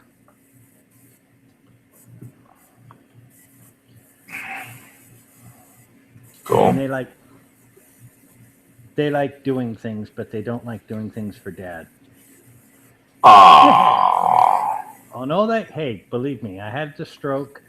Okay, daughters moved home. They took care of me. You know, my wife took care of me for years before I could walk again, and all that good stuff. So I don't mean that. I So mean, all us heart patients are like in the same chat room this time. Because I was in Edge's chat. I was saying, I think before the chat, that is like, I think Dano had some problems and the medical issues, and Grand had it was like me. I think he had a bypass before. So it's like, you know, there's a lot of heart cardiac patients on gun channels. You know, old guys with guns, I guess, but you know, oh no, people are the same everywhere. You know, I'm so glad. My heart. Oh, so it wasn't was my heart. My heart's strong. It wasn't related to your heart at all, the stroke? No. Okay. I used to do about 140,000 miles a year in airplane travel. Okay. And somehow you're only supposed to get a problem with the upstream blood from, you know, airplane travel. But somehow something collapsed the downstream in my aortic artery in my stomach. Okay. Mm-hmm. So they replaced in November last year. They finally replaced it, put it in, so that I have blood flow all the way to my feet. But the stroke was up in my brain. Yeah, when I was in the recovery hospital, one of the guys I had shared a room. It was like a 2-bed room, 2 hospital beds in one room, and Right. He had a stroke. So, but I mean, he seemed fine. You know, it's just he said he was having sex with his wife one minute, and the next minute he was in the emergency room. I had a stroke in both eyes. It was something with his brain. You know, yeah, it's like he had to do occupational therapy and. But you know, I don't pretend to understand what the difference is, you know, or how it happens. I don't. But I guess everybody has. It's a whole bunch of old guys with guns and medical issues, and I'll leave it at that. Well, what happens is I can't drive anymore. My stroke was in both eyes. Okay, so I only have one eye. Okay, and I only have 40% in one eye. Okay, which is perfectly good for shooting because I can stare at one single point. Okay, really well. Not good enough for driving where these things going off. I have no depth perception on either side of me. So when you can't drive, and people, like a number of people that I've met on gun channels that are recovering from these kind of things,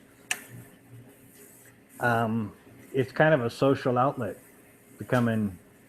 get on gun channels, and why not learn about something? Learn about guns. Yeah, there's a lot of people with a lot of knowledge about history and of guns, certain guns, you know, and it's fun to talk about these kinds of things. And you know, I like history a lot. I mean, that's another thing us old guys, I don't know, at least for me, is just hang around and watch the military history channel all the time. You learn about Japanese aircraft carrier submarines and stuff like that. And are we going to do a submarine chat next week, Squib, or do you need time, by the way? If he's still around. You know, the Japanese developed a submarine at the end of World War II that was a aircraft carrier. And this submarine would surface and it would open up and the planes could fly off this. Yes. They had it actually at the beginning of World War II also. Yeah. We were talking about that earlier in the show, and Squib was talking about it, but I think he probably stepped away from the computer. All right, well, I'm going to check really quickly out in the, I see High Desert Pioneer out there. and on the external. So I'll just say hello to him, and I'll check out gun channels really quick. Any questions out there before we, start to wrap this thing up? Because I forgot what my original topic for the show was already.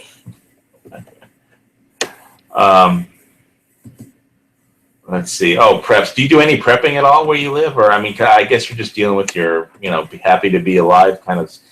Like me, I just love walking out in the sunshine, like go out to the pool area and just. When I was in the hospital, they keep it really cold because the recovery hospital civic, so that, strep doesn't, staph infections can't multiply if it's cold. So, but when I got to walk out in the sunshine in the garden, it was like, I've been freezing all night in the hospital, and walking out in the sunshine with one of the pretty girls who were like the physical therapist, Are you talking to me about prepping? Well, yeah, I kind of got diverted into recovery, but yeah, because that was like the original topic. Do you do any prepping at all? Okay. I somewhat object to the term prepping because it's a bad term, but I will give you an answer. I have my own chickens. I have 10 acres. Garden. Okay. Is there enough water there to keep a garden going? I have my own well. Okay. Well. And so I have my well with my well water, and I have my chickens, and Dusty has a farm, a 100-acre farm. It's amazing. I don't know if he has a well though. But so you have a farm, a garden, some chickens. Chickens are great because you just feed them table scraps and they can produce eggs. For which a great protein source. So. Right. Always have my eggs. I love eggs. And when you're done with that, when you redo the garden, you take out the old stuff, like if you grow vine things or whatnot, you take them and feed them to the chickens. Mm-hmm. So why do you object to prepping? I mean, the term prepping, because I lived in Southern California, okay? And in Southern California, we had earthquakes. Oh, yeah. You always kept water. You always kept a little food. You always kept, a 10-day supply of things, okay? I didn't when I lived in California, but it sounds like a good idea to do. Well, do you have children? No. Okay, well, I grew up, I had small children when I lived in Southern California. I've lived up here for 17 years, so, but... Bachelor living. My kids were small when I lived in Southern California and everything. You always have food around for when an earthquake hits, And that was called prepping. What? You said again, so... I'm sorry. We didn't call that prepping. We called that just being smart. Okay. So I'll say okay instead of Is that all right? If you have to. All right.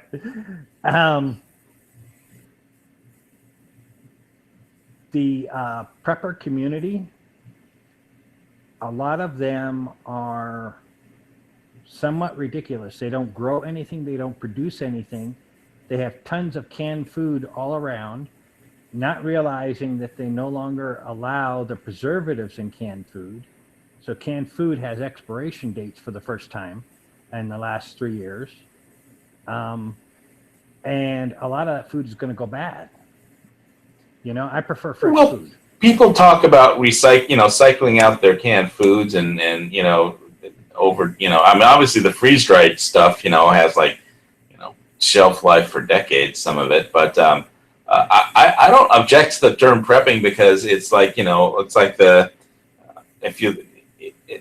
like I like the prepper matrix, that I linked on the bottom of the external, and I put in the internal at the start of the chat. It just, you can go through the different categories of different kinds of preps, and you could, by talking to other people who are into prepping, you could learn a lot about, and when you go through the different categories of, medical, water, you could just analyze what you're weak in and what you're strong in, and then you just work on what you're weak in, And so I found it helpful to go through that, like the prepper matrix that I linked, and because I know what I have and what I don't have, and the knowledge that I have and what I don't know, and what I have, but I don't have a particularly, like you're saying about farming. I don't have a farm right now. I live in a condo in Kona, so I have canned food, but I also have freeze dried food, which doesn't have the problem you're talking about. But I buy canned food that I will eat and not just leave. Like I picked up some, canned kettle drive chili at Costco, and I love that stuff. So I'll eat it, and I'll cycle it. I won't wait till it goes bad, beans and Campbell's Chunky Soup, especially Campbell's Chunky Chicken Noodle Soup, so I won't, wait till it goes bad and then have to throw it out, but so it requires a certain amount of, and it's helpful because there's this category of people that are on YouTube, and they all have their own ideas and talents, and so it kind of, there's a community. Yeah, there's crazy people out there, and it's just, but there's a lot of people who take it kind of seriously, and it helps to know that kind of people, because it helps me to go through, like for a while I didn't really have any medical preps at all. And so I finally had to deal with that, and so I was working on my medical preps, and I got a medical bag now, and over time my medical bag went from a shitty bag to a better bag, and with more things that would prove useful. But it took a while, and so, just picking it up, prepping as a hobby, and, talking to other people, like on the, who have prepping channels on YouTube, or going to prepping forums, or just, reading and gaining knowledge. I found it, it's just a term that you can pick up a lot of knowledge, for. Now, do you know what a mule deer is? Well, I know what a deer is, but, But there's different kind of deer. There's a mule deer. Well, we have axis deer, and there aren't that many deer on the Big Island. It's mostly hogs and sheep. Well, on the mountain behind me that my property connects to is BLM, and we counted just on the hill above me 14 deer one day. Okay. It's a nice emergency food source if you need it. No, well, you're asking me about prepping, and I'm kind of telling you that the first part of prepping to me is being aware of your surroundings, okay, of what's available for food in the event of a major problem. And freeze-dried food is always good, okay? I don't like any of the stuff that they sell. I don't eat pork. I'm allergic to it. And almost all of the storable foods are mostly just pork. And I don't like that.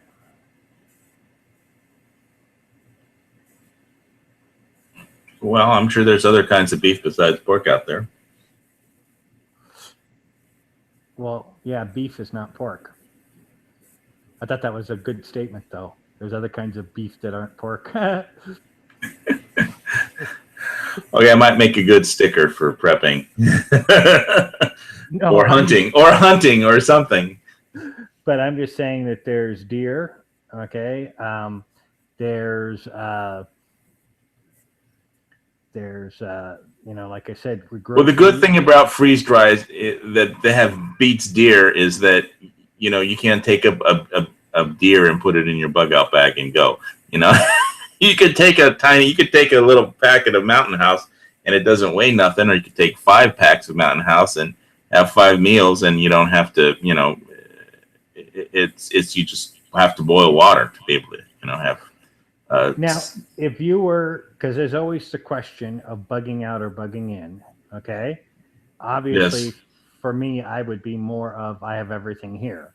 I would have no need to go anywhere. Where would you go if you bugged out?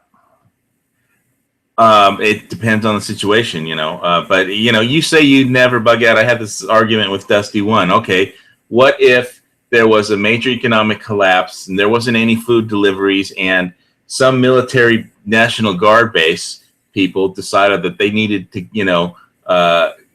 get food for their family, and they decided to raid all the properties where you lived, and they were raiding all the properties one by one, and they had Bradley fighting vehicles. And they were coming in your direction. You're going to stay there and fight for whatever thing you have at your house? Don't be worried about a Bradley. Don't be. Oh, well, they're just pieces of shit, right? That I could. After all, I have a revolver. Shoot you one with a hunting rifle. Okay, well, so I have thought of that scenario. Okay, and I will give you my answer, but I'm going to give it to you very vaguely because I would never give anybody exact things. There's only 8 of us on the hill. We have our own mountain. Okay? Among the 8 that live on the mountain, there's one dirt road that accesses this mountain. Okay?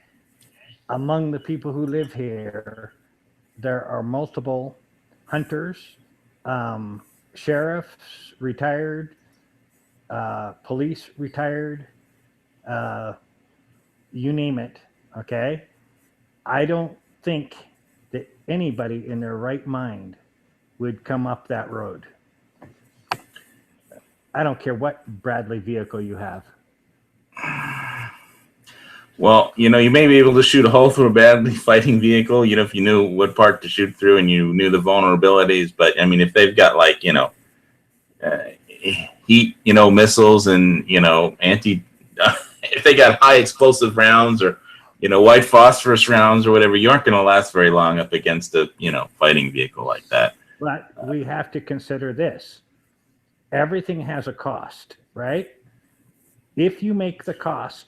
All right, let me give you a different scenario. You live in Nevada. You live in Nevada, right? Yeah. There's a lot of military bases there, right? What if one of them gets nuked and there's radioactive fallout and your whole farm becomes irradiated? No military bases where I'm at. Okay. Well, the wind blows from, What if your farm gets irradiated with nuclear fallout? You gonna stay there? It's called a greenhouse, my friend.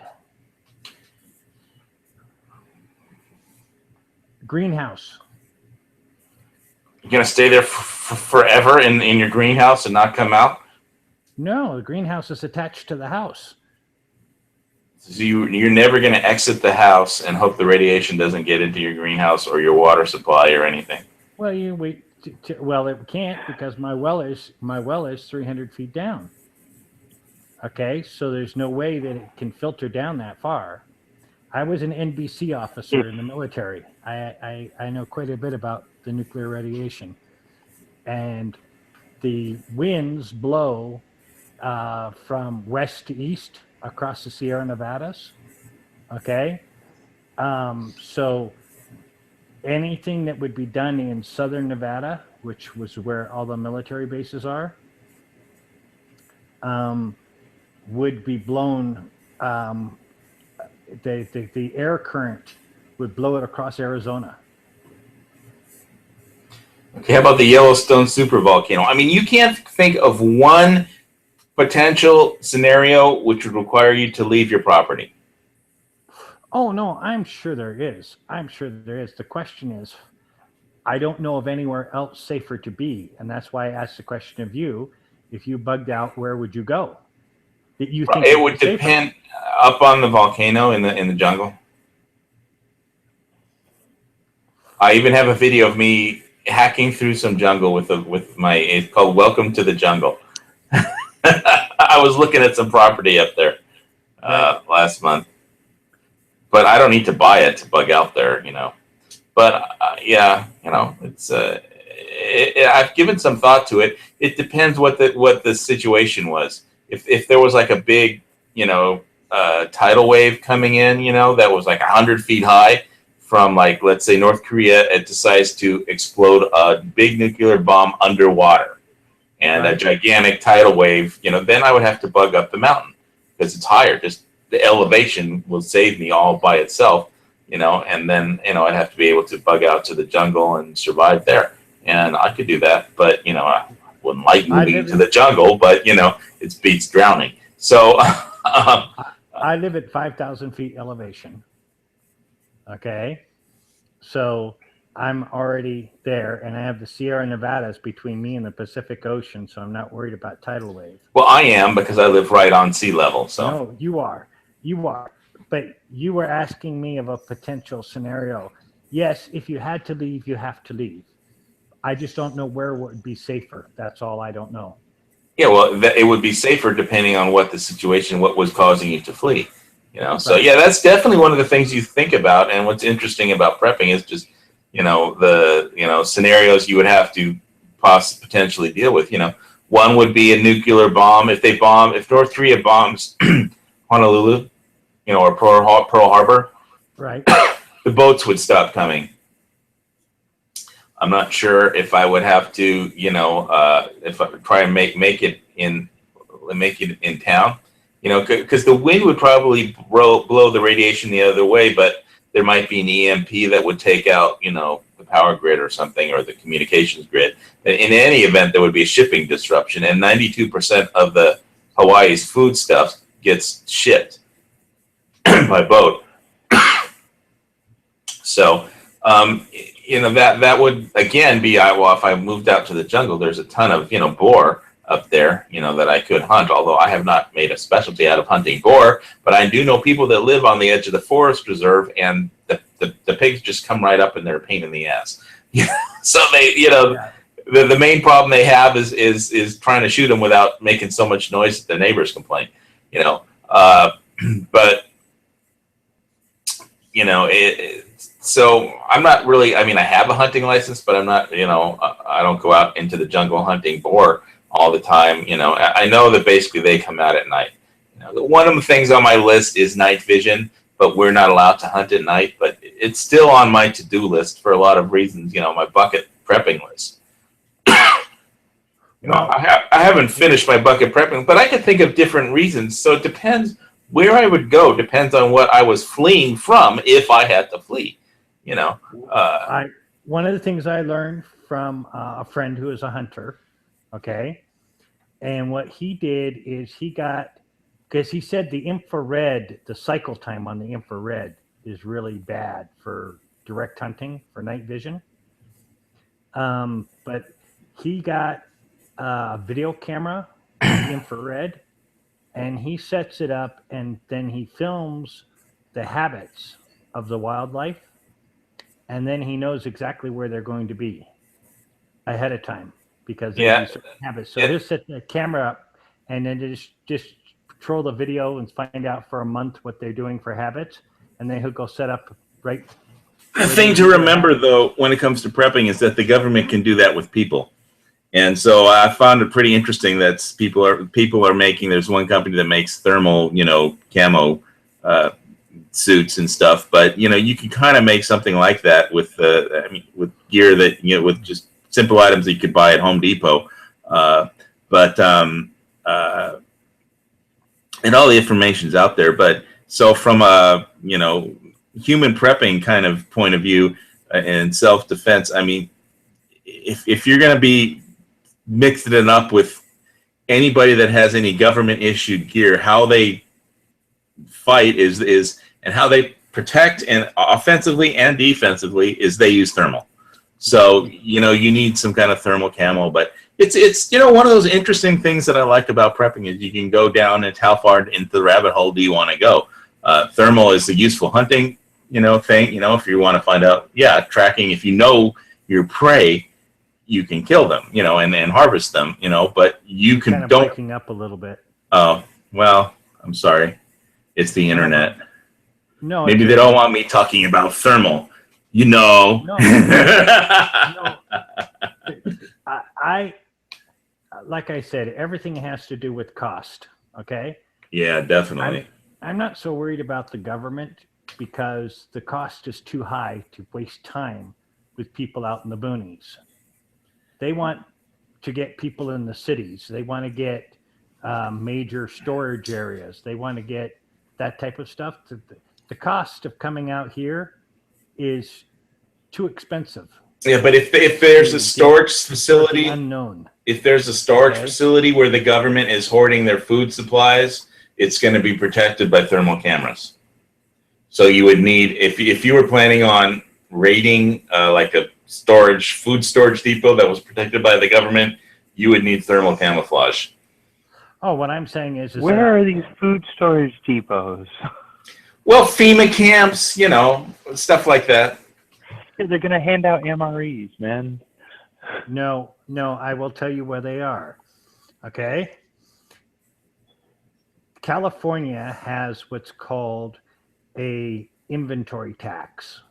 And at the end of every year, every company that stores anything in California has to pay a tax on their inventory, which means that Reno, Nevada is mostly their biggest industry is filled with warehouses. And those warehouses store all the goods from all the companies in California, because if it's not in California, they don't have to pay the inventory tax. Okay, so there are warehouses here of every kind of good that you can imagine that is taken over the hill and feeds California. And the worst part is that California is where most of the food comes from, and they bring it over here just to store it and not pay inventory tax on it. Yeah, I've been thinking about moving all my studio gear to like Nevada, because I know it'd be cheaper to store it there than I'm $500 a month I'm paying to store it in California. But anyway, a whole other problem. But I would not go against the government. I wouldn't try to raid the government. Well, you're not starving yet, so. Well, that's why I would keep growing my own food. Absolutely. You're in a good place with the farm. You know, Right. Very fortunate. So is Dusty. Right. It's Well- us condominium city dwellers. I mean, of course, you know, Kona really isn't much of a city. It's like, you know, it's like a off ramp, you know, compared to what most people consider a city. It's more like a, you know, a off ramp with a 7-Eleven and a couple of gas stations, but but it's still compared to like the So, you know the How boonies, much it's the food city. do you have stored, and how long do you think your store food will last? If I know I have to make it last, you know, I could at least 2 months. Now, do you have plenty of water? I have water storage. You know, I have those Reliance 8-gallon or 7-gallon, and I've got plenty of filtration. I've got lots of water filtration capabilities. I bought some more at Costco, but I've got like, you know, the British one, the British military uses the, I can't remember all the brand names. I'm sorry. But I've got a lot of water filtration. I don't have a lot of storage capabilities, you know, in my condo. I do have quite a bit of, you know, various storage receptacles, you know, but mostly I'm going to rely on filtration. Right. See, another thing that we have here that you probably wouldn't think as important, okay, but I have seen earthquakes in California, and I know it. Oh, yeah. Is we have our own cesspool and everything, our own sewage disposal. On the You have bottom of the septic? property. You have We have septic? Yeah. septic tank, and we have leach fields. Okay. And I know that sounds like stupid and not a good idea. You know, you wouldn't think of prepping, but I have seen the sewers go out in LA where nobody could flush a toilet, or where it came up into the bathtubs. Yeah, well, all the like up in like on Volcano off the grid, there's a lot of off grid places, you know, which I would like to eventually get out of this condo and, you know, either build my own place but you know, they're all on catchment water. You get plenty of rainwater, and they all have septic systems or at least cesspools. But you know, they're trying to make everybody upgrade, but to septic. But it's just it costs because the property. Just the land values, and you know, people like protested when they tried to pass a law that says, you know, any new construction has to have a septic tank, but just cesspools are just what people can afford, you know. So No, I have the septic tank in the leach fields.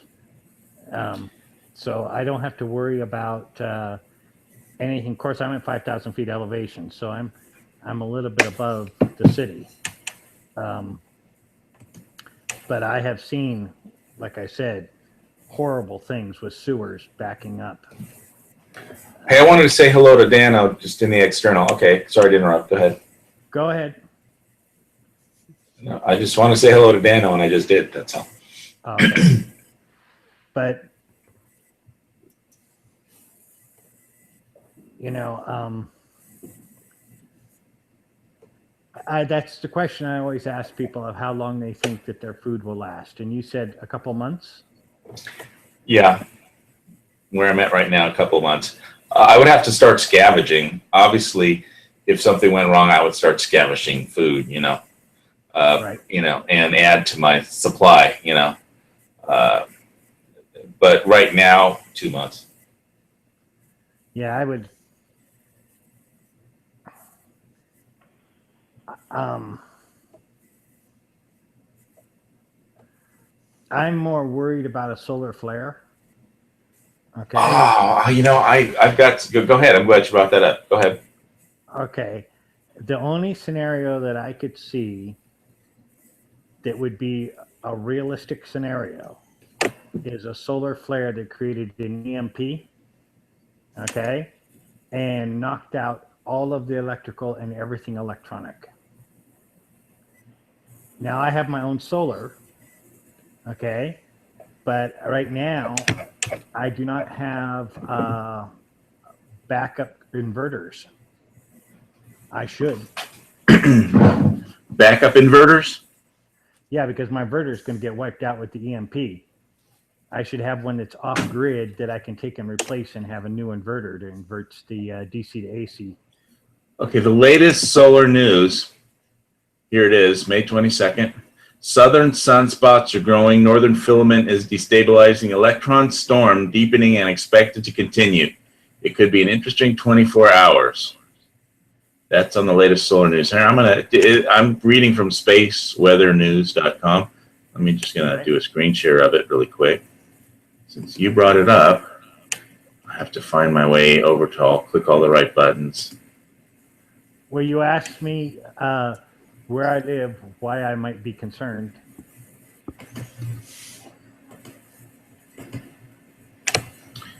Can you guys see this? There we go. Yes. You made that nice and big. That's wonderful. Yeah, well, you guys can check this out on Space Weather News if you want to see what's up with the solar flares and the electron storms and all that stuff. Could you do me a favor and put a link in the side chat? I can try to do that. Yeah, spaceweathernews.com. Okay, copy. Let's see. I'll put it in. You want it in the internal or the external on gun channels? On the side chat of this particular chat.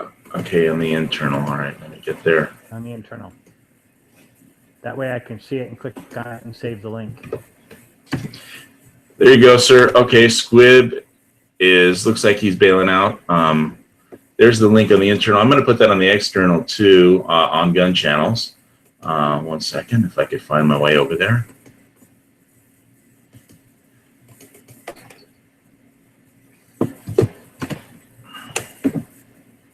All right, so it's on the external on gun channels and on the internal of the chat. I got it. I appreciate it.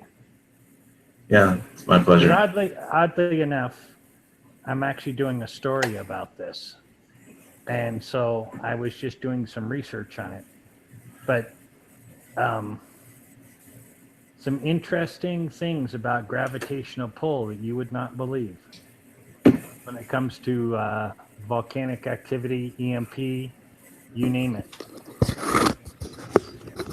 All right.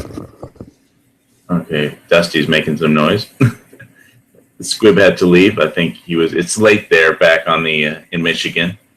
You still with us, Dusty? Or was that you just leaning over?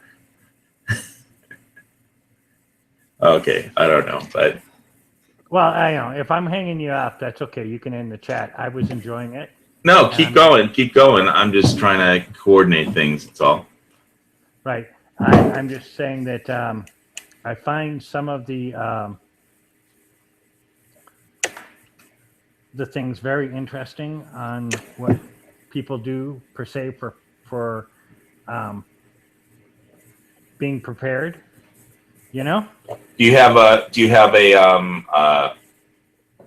Faraday cage to protect any of your gear from that side? If that's what one of your concerns is. I'm sorry, you blinked out there. What happened? Would you do? I have. Do you have a Faraday cage? I do. Awesome. That was actually that's my profession. Building Faraday cages? More than that, EMP mitigation. EMP mitigation. Yeah. That's Who hires you? You'd have to be a big company. No. You would think. Just No. regular people? No, the people who hired me. Are you kidding? I told you I did about 140,000 miles a year in airplane travel, and most of the governments put a 5-year gag order on me, but now that's gone. Oh, okay. But so you can talk to us without being gagged by the government. Well, yeah, there's a security thing. Right. Okay. Okay. But they even have an Aurora. In the underground bunker in South Korea when North Korea let off its first nuclear bomb. Okay. Okay. One of those. I can't begin to tell you the number of times I had to call my wife and tell her you're going to hear something on the news and I'm okay. Okay? You're going to hear something happened in this country or this country. I was in Russia and you're going to hear this happened and I'm okay, you know? Okay? But I used to export to 7 different countries. And so I was in Japan, Korea, China, Russia, Thailand. So I mean, these were, but I spent most of my time. I had a office, an alternate office in Japan. So I spent a lot of time going over to Japan, and then from Japan you can fly to Taiwan. You can fly to South Korea. You can fly to China. My biggest concern for people who live in California, including my parents, was basically an earthquake that would be large enough to disrupt the aqueduct, and there wouldn't be enough water for people. So if that thing broke. Well, that's why I asked the question of how much water you store, because water is probably the most important thing. Well, yeah, but if I just go up to the volcano, then I get all the free water I need, because it rains tons there. So, and all I need is a baggie to collect it, and then my filters to filter it. So, and the filtration I have lots of. Yeah, I don't have. See, in case, like I said, the well, something happened. We keep water here, store. Catchment. You have a tank? Well, no, we don't. It's common out here. Yeah, but we do feel the earthquakes from California. And my issue with having a tank is I'd have to put the tank further up on the hill above my house. And if I had a tank, say a 10,000 gallon tank, okay, what happens if an earthquake hit? That'd wipe out my damn house. Okay? Because you want gravity flow to feed your tank down to your house. Well, I assumed you would have, what they do here, I've never installed the water tanks, I don't know, but what they do here for the homes is because they do post and pier construction, and because in lava rock the seismic energy travels at 55 miles an hour. If there's an earthquake, it's basically your posts of your home get hit with a 55 mile an hour seismic wave of energy. So they have the posts, the cement foots are connected to the post by their special earthquake rated steel,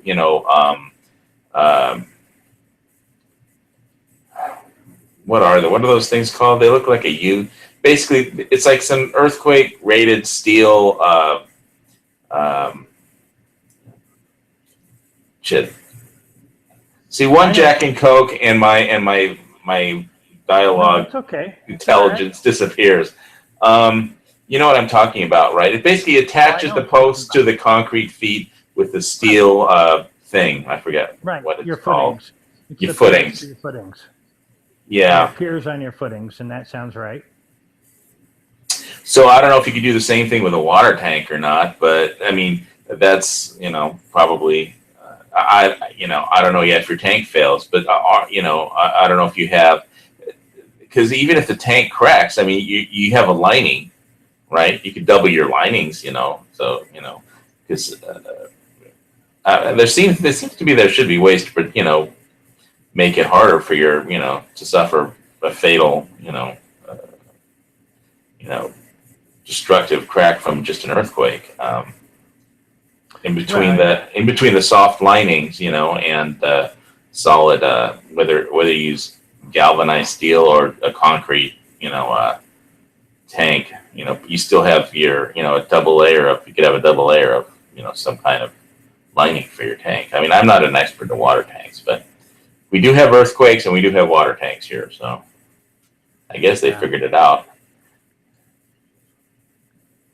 I'm sure they do. I just, for me, it's like one of those things I just never decided I wanted to figure out. We put the water that comes out of the filtration out of the well goes through filtration, and then the water goes into they're like 5-gallon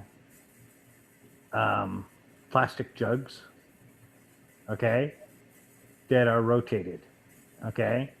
So we only keep maybe 30 gallons of drinkable water.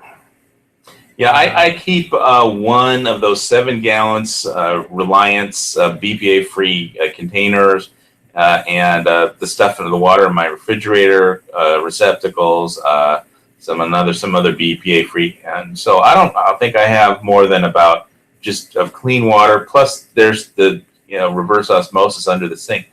I probably have 30 gallons of water at any one time. Plus, I have more receptacles that I could fill if there was a problem, and I had like an hour or two to deal with it. But I have empty receptacles that I keep around. I just don't keep them all filled. It's like I have an extra gasoline. I have a gasoline tank, in my Blazer, but I don't keep it full with gasoline. I'll just wait until there's an emergency and then I'll fill it up. And same thing with water. Now, in the event of an EMP, though, your Blazer is not going to go anywhere. Oh, yeah. So it won't matter how much gasoline is in there, will it? Right, because the computer controls to that car will not allow it to start or go anywhere. Well, then I'm going to have to pump up the tires on my bicycle if I have to go somewhere. Right. No, I'm just saying that depending on what you consider an emergency situation, okay? Well, I can't put my Blazer in a Faraday cage. No. Well, yeah, you can. You can make a garage a Faraday cage. I don't have a garage. I live in a condo, so I have covered parking, but I think somebody would look at me really funny if I started building a Faraday cage around my Blazer in the parking area. Yeah, that is funny. It would make a great YouTube video, though.